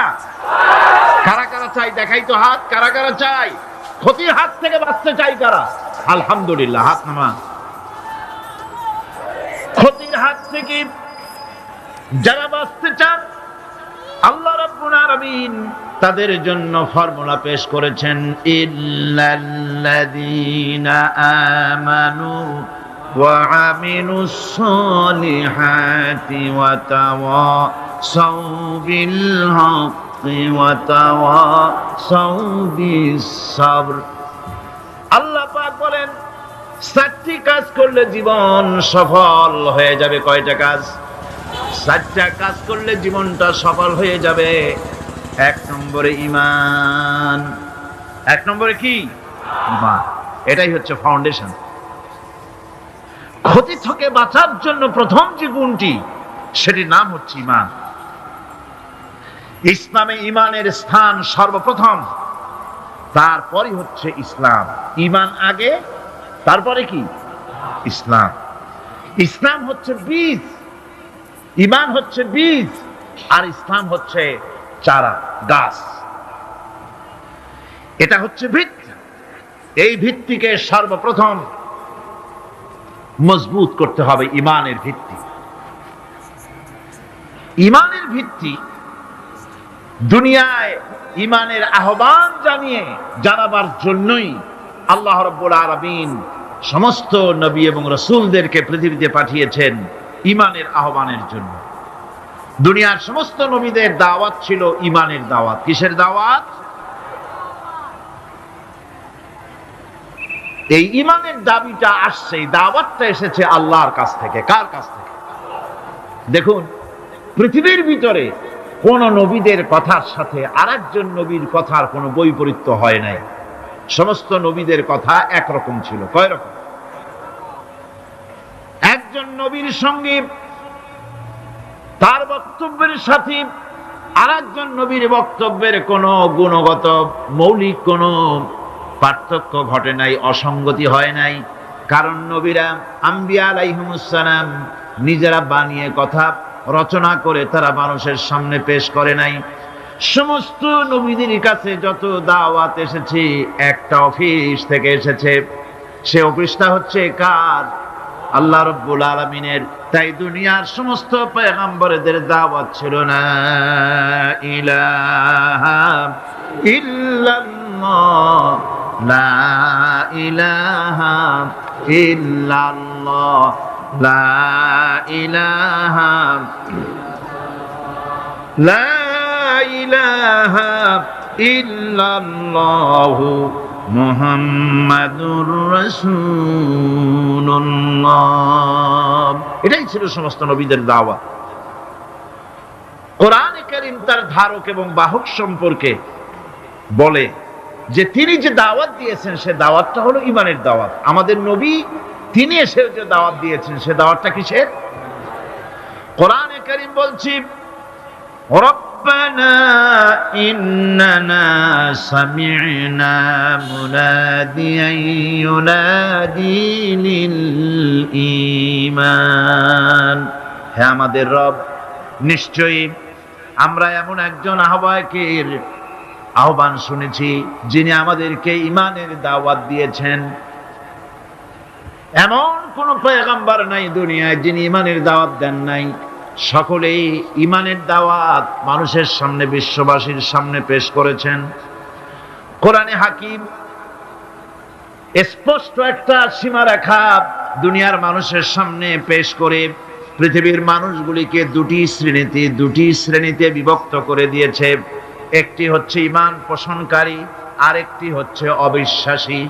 একটা ঈমান পোষণকারী আর একটা অবিশ্বাসী। ঈমান পোষণকারীরা সত্যশ্রয়ী, তারা হচ্ছে জ্ঞান এবং নূরের সম্পদে সমৃদ্ধ। আর দ্বিতীয় দলটি হচ্ছে কাফের, জালিম, মূর্খ। তারা হেদায়েতের রাস্তা তাদের জন্য অবরুদ্ধ। কোরআনে কারীম এই দুইটি দল সম্পর্কে উল্লেখ করতেছেন মাসালুল ফারিকাইনি কাল আ'মা ওয়াল আসাম্মি ওয়াল বাসীরি ওয়াস সামিম হাল ইয়াস্তাবিয়ানি মাসালান আফালা। কোরআন শরীফ বলছে হাল يستبيان مثلا أفلا تذكرون। দুইটি শ্রেণীতে আল্লাহ পাক ভাগ করে দিয়েছেন। একটা শ্রেণী হচ্ছে অন্ধ, বোবা, বধির। আরেকটি যারা শুনতে পায়, চোখে দেখতে পায়। এ দুটি কখনো এক নয়, সমান নয়। এ দুটির রাস্তা আলাদা। কাফেরের রাস্তা আর ইমানদারদের রাস্তা সম্পূর্ণ ভিন্ন। আল্লাহ রাব্বুল আলামিন ঈমান এবং কুফরের পার্থক্য বলে দেওয়ার জন্য গোটা মানব জাতির মধ্যে স্পষ্ট করে বলেছেন লা ইকরাহা ফিদ-দীন ক্বাদ তাবায়্যানার রুশদু মিনাল গায়্। দ্বীনের ব্যাপারে জোর জবরদস্তি নেই। এখানে হেদায়েতের পথ এবং গোমরাহি, হেদায়েতকে গোমরাহির পথ থেকে সম্পূর্ণ আলাদা করে দেওয়া হয়েছে। লা ইকরাহা ফিদ-দীন, দ্বীনের ব্যাপারে কোনো জোর জবরদস্তি নেই। যারা ধর্মনিরপেক্ষবাদী তারা এই আয়াতটাকে নিজেদের মতবাদকে প্রতিষ্ঠার লক্ষ্যে অনেক সময় কাজে লাগায়। দুটি আয়াতকে তারা বেশি ব্যবহার করে। একটা হচ্ছে লাকুম দীনুকুম ওয়ালিয়া দীন, আর একটা হচ্ছে লা ইকরাহা ফিদ-দীন। এই দুইটি আয়াতকে ধর্মনিরপেক্ষবাদীরা ব্যবহার করে। এই দুটির কোনটি তাদের আদর্শকে বোঝাবার লক্ষ্যে ব্যবহারের কোনো সুযোগ নাই। লা ইকরাহা ফিদ-দীন, ধর্মের ব্যাপারে কোনো বাড়াবাড়ি নাই, জোর জবরদস্তি নাই।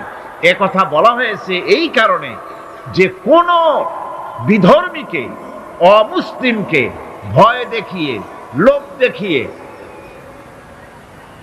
অথবা কোন ক্রমে কোন প্রকার চাপ সৃষ্টি করে তাকে মুসলমান বানানো যাবে না। এমনকি সূরা তওবার মধ্যে এসেছে, যুদ্ধ চলাকালীন সময়, জিহাদ চলাকালীন সময় কোন অমুসলিম যদি ইসলাম জানার জন্য তোমাদের তাঁবুতে আসে, তাহলে তুমি তাকে ইসলাম বুঝাও। ইসলাম শোনার পরে যদি মেনে নেয় ভালো কথা, আর যদি না মানে তাকে তার তাঁবু পর্যন্ত ফিরে যেতে চাও, ফিরে যেতে দাও। মাঝপথে তাকে আক্রমণ করা যাবে না।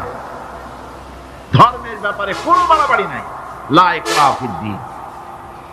এর দ্বারা ধর্ম নিরপেক্ষতার কোনো কথা বোঝানো হয়নি।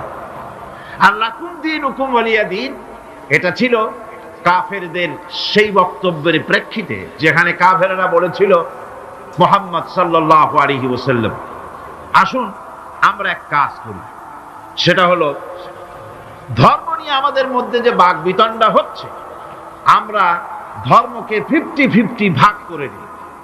কিছুদিন আমরা গিয়া আপনার আল্লাহরে সেজদা দেই, আর কিছুদিন আপনারা আমাদের মূর্তিগুলিকে প্রণাম করুন।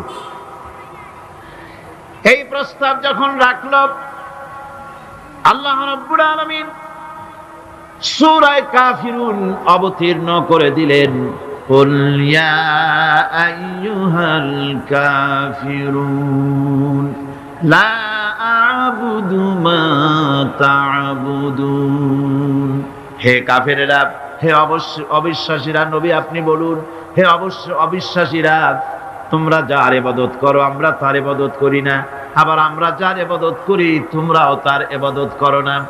সুতরাং লাকুম দীনুকুম ওয়ালিয়া দীন, সুতরাং তোমাদের দিন তোমাদের জন্য, আমাদের দিন আমাদের জন্য।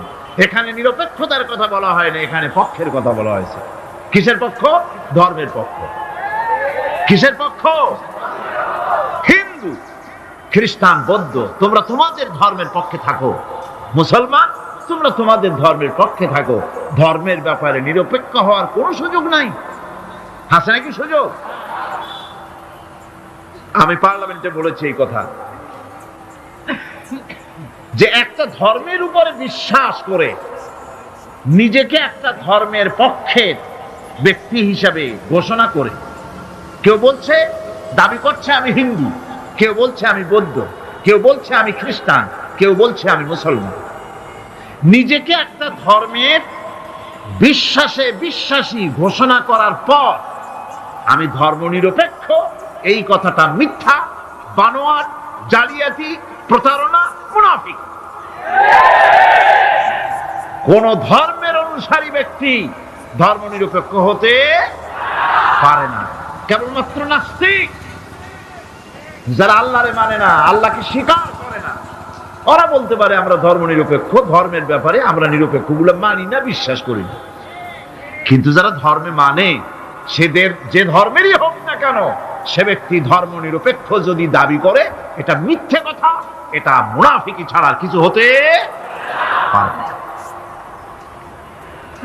মুসলমানকে, যে কোনো জাতিকে যে ধর্মে আছে ধর্মের পক্ষে থাকায় কথাই বলা হয়েছে।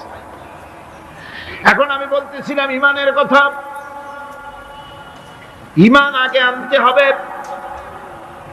ইমান সম্পর্কে আল্লাহ রাব্বুল আলামিন বলতেছেন, ইমান হলো আগে, তারপরে ইসলাম।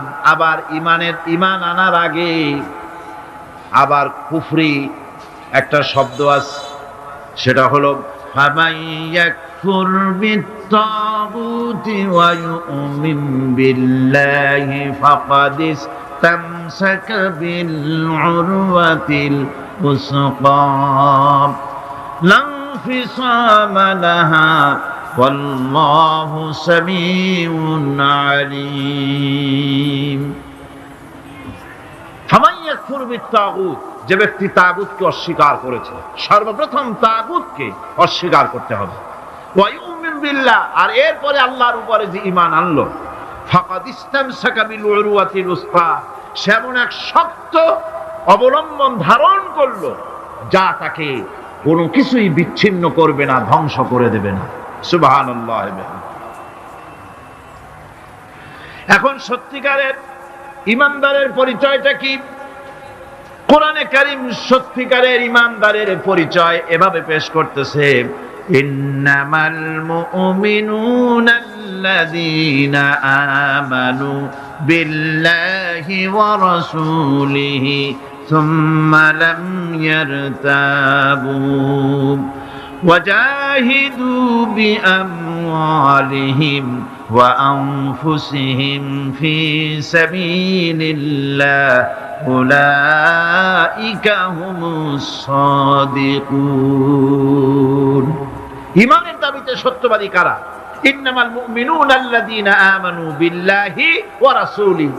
সত্যিকারের মুমিন তো তারা যারা নাকি ঈমান এনেছে আল্লাহর উপর এবং রাসূলের উপরে। এই ঈমান আনার পর সুম্মা লাম ইয়ারতাবু, এরপরে কোন সন্দেহে সে নিপতিত হয় নাই, কোন সন্দেহ তার মনের মধ্যে জায়গা পায় নাই, আর সে আল্লাহর রাস্তায় জিহাদ করেছে মাল দিয়ে, জান দিয়ে।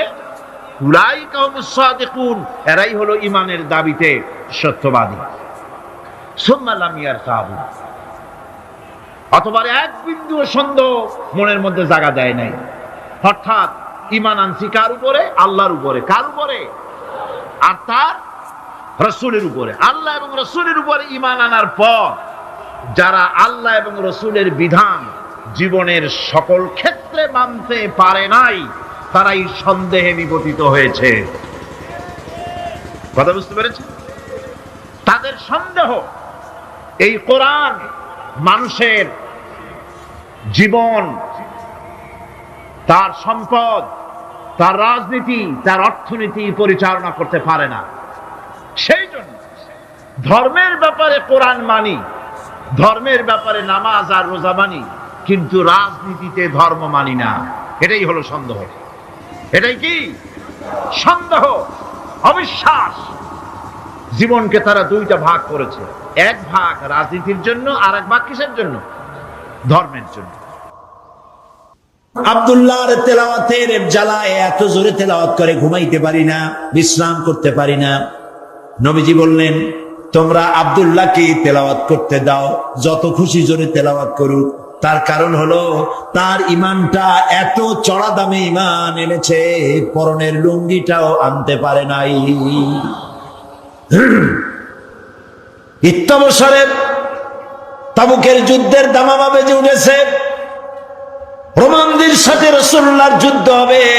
আল্লাহ নবী সাহাবায়ে কেরামদেরকে একত্রিত করে যুদ্ধের প্রস্তুতি নিলেন। সমস্ত লোকেরা টাকা পয়সা দিল, মহিলারা সোনা দানা দিলেন। সবগুলি নিয়ে রাসূলুল্লাহ রওনা করলেন। 30,000 সৈন্য নিয়ে নবীজি রওনা করেছেন তাবুকের দিকে। আর 2 লক্ষ সৈন্য আসছে রোমানদের। কিছু দূর যাওয়ার পরে হযরত আব্দুল্লাহ নবীজির সামনে এসে দাঁড়ালেন।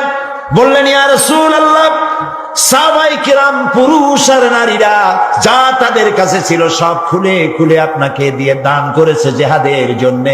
আমার কাছে কিছুই নাই, আমি তো কিছু দিতে পারলাম না। হে রাসূল, আমি আপনার কাছে দোয়া চাই, আপনি আমার জন্য দোয়া করেন, আমি যেন এই জিহাদের ময়দানে আমার জীবনটা দিয়া যেন ইসলামকে সাহায্য করতে পারি। নবীজি বললেন, একটা গাছের বাকল নিয়ে আসো। আল্লাহ নবী বলেন, আব্দুল্লাহ, কোনো চিন্তা করো না, এখন যদি তোমার জ্বরেও মৃত্যু হয়, ঘরের মধ্যে বসে আল্লাহ তোমাকে শাহাদাতের দরজা দিবে। তাবুকের প্রান্তরে সাহাবায়ে কেরাম উপস্থিত হলেন। রোমান 2 লক্ষ সৈন্যরা, আল্লাহ নবী নিজে এসেছেন শুনে ভয়তে পালিয়ে গেল। বিনা যুদ্ধে জায়গা দখল হয়ে গেল। নবীজি সেখানে 20 দিন অপেক্ষা করলেন, চতুর্দিকে দ্বীনের দাওয়াত ছড়াতে লাগলেন। একদিন নবীর কানে খবর গেল, হায় আল্লাহর নবী, ওই যে আব্দুল্লাহ যার হাতে আপনি বাকল পরিয়ে দিয়েছিলেন, ওই আব্দুল্লাহ আজকে রাতে কয়েকদিন জ্বর ভোগার পরে তিনি ইন্তেকাল করেছেন। নবীজি তাকে গোসল এবং কাফনের ব্যবস্থা করতে লাগলেন, করতে বললেন, এবং নিজে গিয়ে জানাজার ব্যবস্থা করবেন বললেন। কবর খোঁড়া হলো। কবরের পাশে একজন ছোট্ট একটা লাইট নিয়ে দাঁড়ায় আছেন, টিম টিম করে জ্বলছে। 2 জন সাহাবী আব্দুল্লাহকে হাতে উঁচু করে ঘাড়ে করে বহন করে আনতেছেন, আর কবরের ভিতরে একজন দাঁড়ায় গেছেন। লাশ ধরার জন্য। যিনি কবরের ভিতরে দাঁড়ানো, তিনি বলতেছেন, তোমরা লাশ বহন করে যারা আনতেছ, তোমার ভাইকে আস্তে আস্তে আনো, যেন তোমার ভাইয়ের সঙ্গে যেন বেয়াদবি না হয়। কবরের ভিতরে দাঁড়িয়ে যিনি আব্দুল্লাহ লাশ ধরে কবরে শোয়াই দিলেন, তিনি আর কেউ নন, তিনি রহমতের নবী, বিশ্ব নবী মুহাম্মদুর রাসূলুল্লাহ। নিজ হাতে কবরে শোয়াই দিলেন।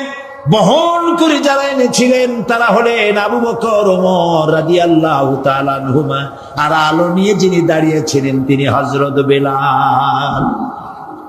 কবরের ভিতরে আব্দুল্লাহকে শুইয়ে দিন, তার উপরে মাটির আচ্ছাদন দিয়ে নবীজি দুইখানা হাত আল্লাহর দরবারে তুলে ধরে বলেন, রব্বুল আলামিন, আজকের সন্ধ্যা পর্যন্ত আমি আব্দুল্লাহর উপরে খুশি ছিলাম, রাজি ছিলাম।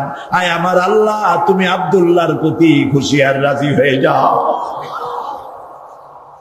হযরত আব্দুল্লাহ ইবনে মাসউদ রাদিয়াল্লাহু তাআলা আনহু, তিনিও সেখানে উপস্থিত ছিলেন। তিনি কেঁদে উঠে বললেন, আহারে, আজ যদি আব্দুল্লাহ লাশ না হইয়া আমার লাশটা যদি হইতো, ভাগ্য ভালো হয়ে যেত। নবীজি বলছেন, আয় আল্লাহ, আজকের সন্ধ্যা পর্যন্ত আমি আব্দুল্লাহর উপরে রাজি, তুমি আব্দুল্লাহর প্রতি রাজি হয়ে যাও। সুবহানাল্লাহ। প্রিয় ভাই সব, একজন সাহাবী রাসূলকে যে সম্মান দিয়েছে, ভালোবাসা দিয়েছে, সারা দুনিয়ার মানুষ এই ভালোবাসা একত্রিত হয়ে দিতে পারবে না। সুতরাং ইয়া নবী সালাম আলাইকার মধ্যে মহব্বত না, মহব্বত হলো রাসূলের দেওয়া আদর্শ বাস্তবায়িত করার মধ্যেই মহব্বত। হক কথা বলার জন্য রাসূল মার খেয়েছেন, সাহাবায়ে কেরাম মার খেয়েছেন।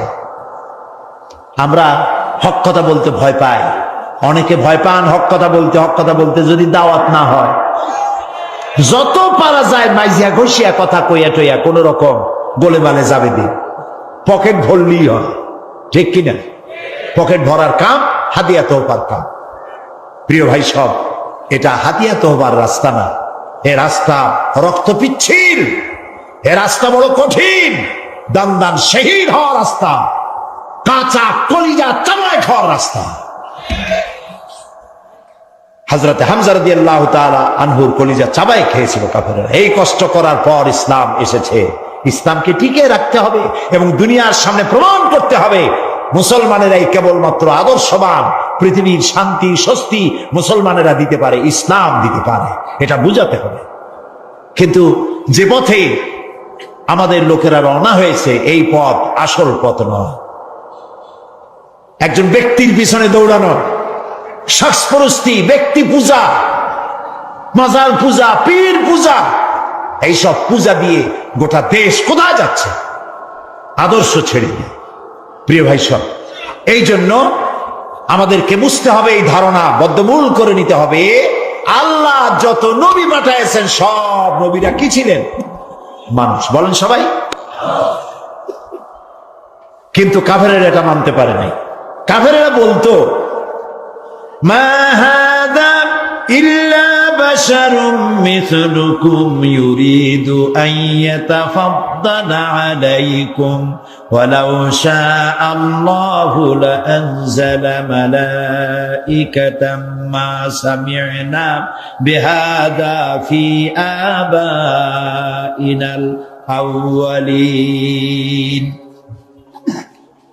মা হাদা ইল্লা বাশারুম মিসলুকুম, এই যে নবী, এ তো মানুষের মতো। এটা কি কথা? তার আলাদা একটা ফজিলত আমাদের উপর থেকে কি হবে? আল্লাহ যদি ইচ্ছে করতেন তো ফেরেশতাই তো পাঠাই দিতেন নবী করে আমাদের জন্য। মা সামি'না বিহাযা ফি আবাইনাল আউয়ালিন, এটা আমাদের বাপ দাদার মুখেও কোনোদিন শুনি নাই যে মানুষ নবী হয়। এটা কথাই না। এ কি নবী? তারা বিশ্বাস করতে পারত না। তারা বলতো, মা হাদা ইল্লা বাশারুম মিসলুকুম ইয়াকুলু মিম্মা তাকুলুনা মিনহু ওয়া ইয়াশরাবু মিম্মা তাশরাবুন। এ কি নবী যে আমরা যা খাই তাই খায়, আমরা পান করি তারাও পান করে? এই ধরনের চিন্তা তাদের ছিল, ওই কুফরি চিন্তা এখন মুসলমানদের মধ্যে ঢুকছে। নবীর মানুষ কোয়া যাবে না, কন্যা উজুবিল্লাহ। মুসা আলাইহিস সালাম এবং হারুন আলাইহিস সালাম যখন নবুয়তের দাবি নিয়ে গিয়েছিলেন, কাফেরেরা বলেছিল আনুমিনু লিবাশারাইনি বিসমিল্লাহ, আমরা কি ঈমান আনবো এমন দুই ব্যক্তির উপরে যারা আমাদের মতো মানুষ, তাদের উপর ঈমান আনবো, এটা কেমন কথা? মা লিহাদার রাসূল ইয়াকুলুত তুআম ওয়া ইয়ামশি ফিল আসওয়াক, কেমন রাসূল যে আমাদের মতো বাজারে যায়, আমাদের মতো ভাত খায়। ওরা চিন্তা করতো যে রাসূল যিনি হবেন তিনি হয়তো ফেরেশতা হবে বা অন্য কিছু হবে, জিন হবে। আল্লাহ রাব্বুল আলামিন বলেন, পৃথিবীতে যদি সব ফেরেশতারা স্বাচ্ছন্দ্যে ঘোরাফেরা করতো তাহলে আমি এখানে ফেরেশতা নবী করে পাঠাইতাম। আমি যে মানুষের জন্য মানুষ নবী করেছি, এটা তো সারা পৃথিবীর মানুষের জন্য ইহসান করেছি। আমাদের জন্য যদি ফেরেশতা নবী করা হতো তাহলে সেটা কি আমাদের জন্য কল্যাণ হতো না অসুবিধা হইতো? মারাত্মক অসুবিধা হতো। ফেরেশতা তো পুরুষও না নারীও না, তারা তো জানে না মানুষের সমস্যা কোথায়। কলকারখানার মালিকের সাথে শ্রমিকের যখন লাগে, ফেরেশতা বুঝবে কি এটা মীমাংসা কেমন হবে? স্বামী স্ত্রী যখন ঝগড়া লাগে, তো ফেরেশতা কি করে বুঝবে স্বামী স্ত্রীর ঝগড়া লাগে কেন? ফেরেশতা তো পুরুষও না মেয়ে লোক না, তার তো বউ নাই স্বামীও নাই। কাজে আল্লাহ তাআলার এটা মেহেরবানি যে তিনি কি করেছেন, মানুষের জন্য নবী বানাইছেন। কি ওয়ামা আরসালনা ক্বাবলাকা ইল্লা রিজালান নূহি ইলাইহিম ফাসআলু আহলাদ যিকরি ইন কুনতুম লা তা'লামুন। আপনার পূর্বে যত নবী আমি পৃথিবীতে পাঠিয়েছিলাম তারা সব মানুষ ছিলেন, একজনও ফেরেশতা বা জিন ছিল না, সব ছিল মানুষ। সুতরাং হে নবী, আপনি আপনার পজিশন সম্পর্কে জানায় দেন, আপনার অবস্থা সম্পর্কে বলেন। আল্লাহ বলে দিলেন, আপনি বলুন, কুল ইন্নামা আনা বাশারুম মিসলুকুম ইউহা ইলাইয়া আন্নামা ইলাহুকুম ইলাহু ওয়াহিদ। হে নবী, আপনি বলুন, আনা বাশারুম মিসলুকুম, আমি তোমাদের মতোই মানুষ। ইউহা ইলাইয়া, আমার কাছে ওহী আসে।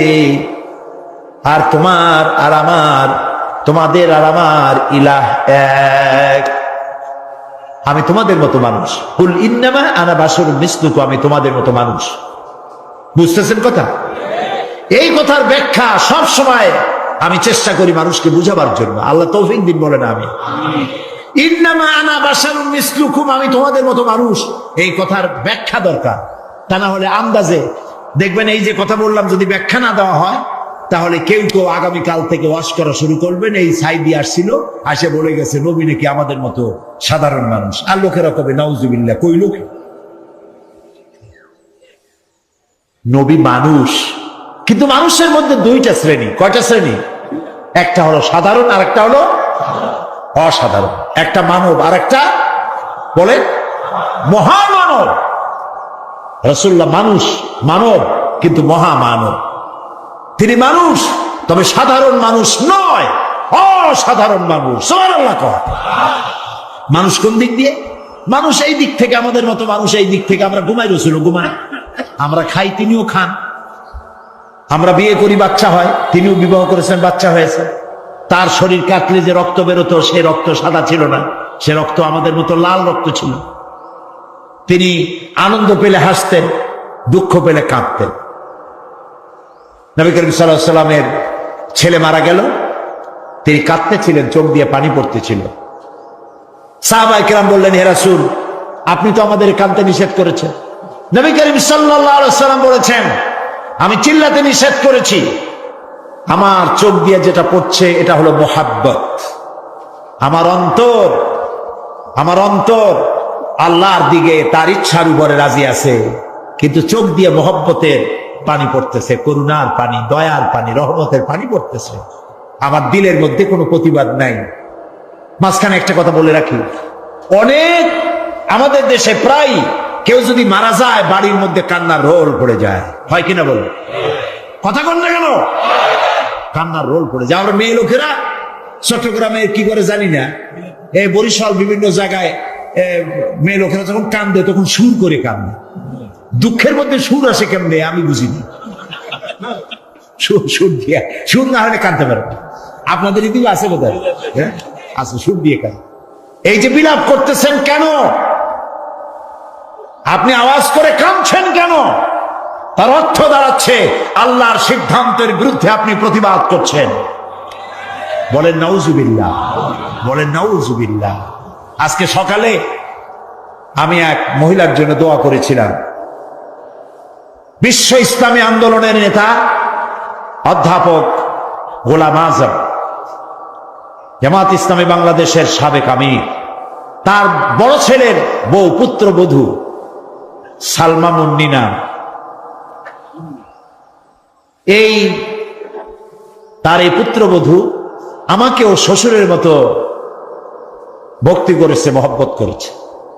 দীর্ঘদিন রোগ ভোগের পরে মারা গেলেন কদিন আগে। আল্লাহ যেন তাকে জান্নাতুল ফেরদাউসের মেহমান বানায় দেন। কথাটা আনলাম এই কারণে, তার ছোট্ট মেয়ে মামুনের স্ত্রী গোলাম আজম সাহেবের নাতনি, ছোট্ট নাতনি নাম নুসাইবা, আমাদের পাশে বসা, চোখ থেকে দরদর করে পানি পড়ছে, মুখে কোনো আহা উহু নাই। আমার স্ত্রীর কাছে শুনলাম, তিনিও দেখতে গিয়েছিলেন, তার কাছে শুনলাম ছোট্ট মেয়েটা মায়ের মুখের দিকে তাকায় আছে, ছেলেগুলো মায়ের মুখের দিকে তাকানো, কোনো শব্দ নাই, শুধু চোখ দিয়ে পানি পড়ছে। একটা মুমিনের বাড়ি কোনো মানুষ মারা গেলে তাই হওয়া উচিত। আপনি আওয়াজ করে কানবেন, তার অর্থ হলো আল্লাহর ফয়সালার বিরুদ্ধে প্রতিবাদ করছেন। বলেন নাউজুবিল্লাহ।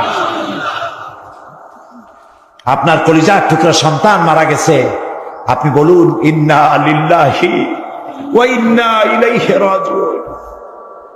একটা গোলাম এর থেকে আর বেশি কি বলতে পারবো? গোলামের কোনো সে নাই। মাবুদের সিদ্ধান্ত, সিদ্ধান্ত কার? আল্লাহ রাব্বুল আলামিন। সেই জন্য নবী করিম সাল্লাল্লাহু আলাইহি ওয়াসাল্লাম তিনি মানুষ ছিলেন, আনন্দ পেলে হাসতেন, তবে আমাদের মতো হাসতেন না। মুস্কি মানুষেরা পাগল হয়ে যেত মহব্বতে। তিনি মানুষ, তবে আমাদের মতো সাধারণ মানুষ নন, অসাধারণ মানুষ। আল্লাহ রাব্বুল আলামিন তার শারীরিক শক্তি, মানসিক শক্তি, রুহানি শক্তি যা দিয়েছিলেন, কোন মানুষের সাথে তার তুলনা হবে না। তবে তিনি মানুষ, এতে কোনো সন্দেহ নেই। কথা কি বুঝাইতে পারছি? কথা কি বুঝছেন? জিন্দিগিতেও বলবেন না যে আমাদের মতো সাধারণ মানুষ, কবিরা গুনাহ হবে। সাধারণ মানুষ যদি হয় তাহলে তো তিনি গুনাহ করতে পারবেন। রাসূল কি গুনাহ করেন? সাধারণ মানুষ তো মিথ্যে কথা বলে, রাসূল কি মিথ্যে কথা বলে? সেই জন্য সাধারণ মানুষ কখনো বলবেন না। তিনি মানব, মহামানব। তিনি মানুষ, অসাধারণ মানুষ। তিনি আল্লাহর নবী, তার পরিচয় হচ্ছে আল্লাহর নবী। গায়ব সম্পর্কে কথা আসে যে নবী করিম সাল্লাল্লাহু আলাইহি ওয়াসাল্লামের গায়বী ইলম সম্পর্কে না, আল্লাহ যেটুকুন জানাইছেন তার থেকে বেশি কিছু তিনি জানেন না। আল্লাহ রাব্বুল আলামিন তাকে দিয়ে বলাচ্ছেন, قُلْ لَا أَقُولُ لَكُمْ عِنْدِي خَزَائِنُ اللَّهِ وَلَا أَعْلَمُ الْغَيْبَ وَلَا أَقُولُ لَكُمْ إِنِّي مَلَكٌ إِنْ يَتَّبِعُ إِلَّا مَا يُوحَى إِلَيَّ। বলুন, আমি তো তোমাদের কথা বলি না যে আমার কাছে আল্লাহর বিপুল ধনরাশি আছে, এবং এটাও বলি না যে আমার কাছে গায়বের ইলম আছে। আল্লাহ তাআলা বলছেন যে বলেন আপনার কাছে গায়বের ইলম নাই। নবীজি আরো বলেন, ওয়ালাউ কুনতু আ'লামুল গায়বা লাস্তাকসারতু মিনাল খায়র ওয়া মা মাসসানিয়াস সূ। হে নবী, আপনি বলেন আমার কাছে যদি গায়বের ইলম থাকতো তাহলে আমি সব ভালো ভালো জিনিসগুলি আমার জন্য বেছে নিতাম, আর কোন অকল্যাণ আমাকে স্পর্শ করতে পারত না। নবী যদি গায়ব জানতেন তায়েফের ময়দানে মার খেতেন না। তিনি টের পাইয়া গায়বী ইলম দ্বারা জায়গা থেকে সরে পড়তেন। উহুদের ময়দানে গায়েব যদি তিনি জানতেন তাহলে উহুদে দান্দার মোবারক শহীদ হওয়ার আগে নিজে সরতেন, হামজা রাদিয়াল্লাহু তাআলা আনহুকে সরাই দিতেন। এগুলো ঠিক কিনা? ইহুদি কর্তৃক একটি ছাগলকে বিষপান করাইয়া বড় বানাইছিল, সেই বিষাক্ত গোশত রাসূলকে খাওয়ানো হয়েছিল। তিনি যদি গায়েব জানতেন তাহলে এটা খাইতেন না এবং মৃত্যুর সময় যন্ত্রণা উঠত না, কষ্ট পেতেন না। হযরত আয়েশা রাদিয়াল্লাহু তাআলা আনহার ব্যাপারে ইফকের ঘটনায় তিনি যদি গায়েব জানতেন তাহলে মাসাদিক কাল পর্যন্ত ওহীর অপেক্ষায় বসে থাকতে হতো না, নিজের প্রিয়তমা স্ত্রীকে ঘরে ফিরে আনতে পারতেন। এ ধরনের অসংখ্য ঘটনা আছে যার দ্বারা বোঝা যাচ্ছে যে তার কাছে গায়েবের ইলম নাই, অতটা আছে যতটা আল্লাহ জানিয়েছেন। গায়েব কেবলমাত্র কার কাছে? ওয়া ইনদাহু মাফাতিহুল গায়ব লা ইয়ালামুহা ইল্লা হুয়া। একমাত্র আল্লাহর কাছেই গায়েবের ইলম আছে এবং এই গায়েবের ইলমের চাবিকাঠি কেবল আল্লাহর কাছে, আর কারো কাছে নাই। একেবারে পরিষ্কার কথা। সুতরাং গায়েবের ইলমের ব্যাপারেও আমাদেরকে বিশ্বাস করতে হবে নবী ততটা জানেন যতটা তাকে আল্লাহ জানানো জরুরত বোধ করেছেন। প্রিয় ভাই সব, নবীর প্রতি ঈমান আনার অর্থই হলো নবী করিম সাল্লাল্লাহু আলাইহি ওয়াসাল্লাম তিনি যেভাবে জীবন পরিচালনা করেছেন, রাষ্ট্র পরিচালনা করেছেন, ওইভাবে আমাদের জীবন, আমাদের রাষ্ট্র, আমাদের স্বভাব, আমাদের সমাজকে ওই আদলে পরিচালনা করতে পারলেই নবীর প্রতি ঈমান আনা হবে। এই নবীর প্রতি ঈমান রাষ্ট্রীয়ভাবে, সামাজিকভাবে, আন্তর্জাতিকভাবে কিভাবে আমাদের পালন করতে হবে সেই কথাগুলি বলবো আপনাদের সামনে আগামীকাল ইনশাআল্লাহ। আলামিনের হাবিব জনাব মুহাম্মদুর রাসূলুল্লাহ সাল্লাল্লাহু আলাইহি ওয়াসাল্লাম বলেছেন, কিয়ামতের ময়দানে আল্লাহর কসম করে বলছি, সেদিন জাহান্নামীদের ভীষণ কষ্ট হবে আর জান্নাতীদের জন্য অত্যন্ত আসান হবে, অবস্থাটা খুবই আরামের হবে। নবীজি বলেন, এক ফরজ নামাজ, এক ওয়াক্ত ফরজ নামাজ আদায় করতে যে সময়টুকুন লাগে, কিয়ামতের মাঠের এই সময়, এত বড় বিরাট লম্বা সময়, জান্নাতীদের জন্য এরকম হালকা হয়ে যাবে। সুবহানাল্লাহ। হযরত আবু সাঈদ খুদরী রাদিয়াল্লাহু তাআলা আনহু হাদিস বর্ণনা করেছেন, এক ওয়াক্ত নামাজ, একটা ফরজ নামাজ পড়তে যতটুকুন সময় লাগে, এতটুকুন সময়ের ভেতরে জান্নাতীদের কারবার শেষ হয়ে যাবে। সুবহানাল্লাহ আলহামদি। আর ওদের কারবার তো শেষই হবে না। وَيَوْمَ تَشَقَّقُ السَّمَاءُ بِالْغَمَامِ وَنُزِّلَ الْمَلَائِكَةُ تَنزِيلًا। ওরা ফেরেশতা দেখতে চায়। সেদিন আসমান সমূহ বিদীর্ণ হয়ে মেঘ পুঞ্জ বেরিয়ে আসবে, আত্মপ্রকাশ করবে। তার ভেতর থেকে ফেরেশতারা ক্রমাগত নাজিল হতে থাকবে। আর অবস্থাটাই হবে, আল মুলকু ইয়াউমাইযিল হাক্কু লিররহমান ওয়া কানা ইয়াওমান আলাল কাফিরিনা আসীরা। আর সেদিনে বাদশাহী হবে কেবলমাত্র রহমানের। ওয়া কানা ইয়াওমান আলাল কাফিরিনা আসীরা। আর সেই কিয়ামতের দিন, সেই সময়টা হবে কাফেরদের জন্য বড়ই কঠিন। এখানে কিয়ামতের কিছু কথা বলা হচ্ছে, কিছু আভাস দেওয়া হচ্ছে যে আসমান সমূহ বিদীর্ণ হয়ে মেঘ পিণ্ড বেরিয়ে আসবে এবং তার থেকে ক্রমাগত ফেরেশতারা নাজিল হতে থাকবে। আল্লাহর হাবিব বলেছেন, কেউ যদি কিয়ামতের দৃশ্য দেখতে চায় সেজন্য সূরা ইজা শামসু কুবিরাত ওয়া ইজা সামাউ ফাতারাত, ইজা সামাউ শাক্কাত, এই সূরাগুলি যেন পড়ে, তাহলে কিয়ামতের দৃশ্য তার চোখের সামনে প্রতিভাত হবে। কিয়ামতের দৃশ্যটা আসলে কেমন হবে সেই সূরাগুলি তেলাওয়াত করলে সে বুঝতে পারবে।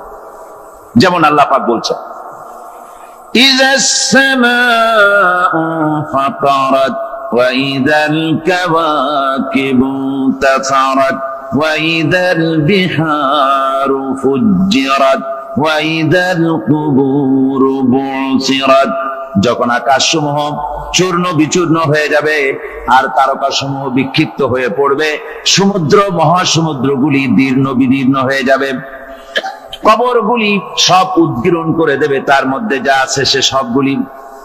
আবার আল্লাহ পাক বলেন, ইযা শামসু কুবিরাত ওয়া ইযান নুজুমুন কাদারাত ওয়া ইযাল জিবালু সুয়িরাত। সূর্য যখন ঢেকে যাবে, তারকাগুলি যখন বিপর্যস্ত হয়ে যাবে, আর পাহাড়গুলি যখন চালিয়ে দেওয়া হবে, এই দৃশ্য তোমরা দেখতে পাবে। فَإِذَا النُّجُومُ طُمِسَتْ وَإِذَا السَّمَاءُ فُرِجَتْ وَإِذَا الْجِبَالُ نُسِفَتْ। সেদিন অবস্থা এমন হবে, সমস্ত তারকাগুলি স্তিমিত হয়ে যাবে আর আকাশসমূহ দীর্ণ বিদীর্ণ হয়ে যাবে, আর দেখতে পাবে পাহাড়গুলি সমস্ত পাহাড়গুলিকে উড়িয়ে দেওয়া হবে। আবার অবস্থা আরো কি হবে, فَإِذَا بَرِقَ الْبَصَرُ وَخَسَفَ الْقَمَرُ وَجُمِعَ الشَّمْسُ وَالْقَمَرُ। যখন চক্ষু বিস্ফারিত হয়ে যাবে মানুষের, চাঁদ আর সূর্য নিষ্প্রভ হয়ে যাবে, সব একাকার হয়ে যাবে, চন্দ্র এবং সূর্য তার অস্তিত্বকে হারিয়ে ফেলবে। শুধু তাই নয়, وَحُمِلَتِ الْأَرْضُ وَالْجِبَالُ فَدُكَّتَا دَكَّةً واحدة।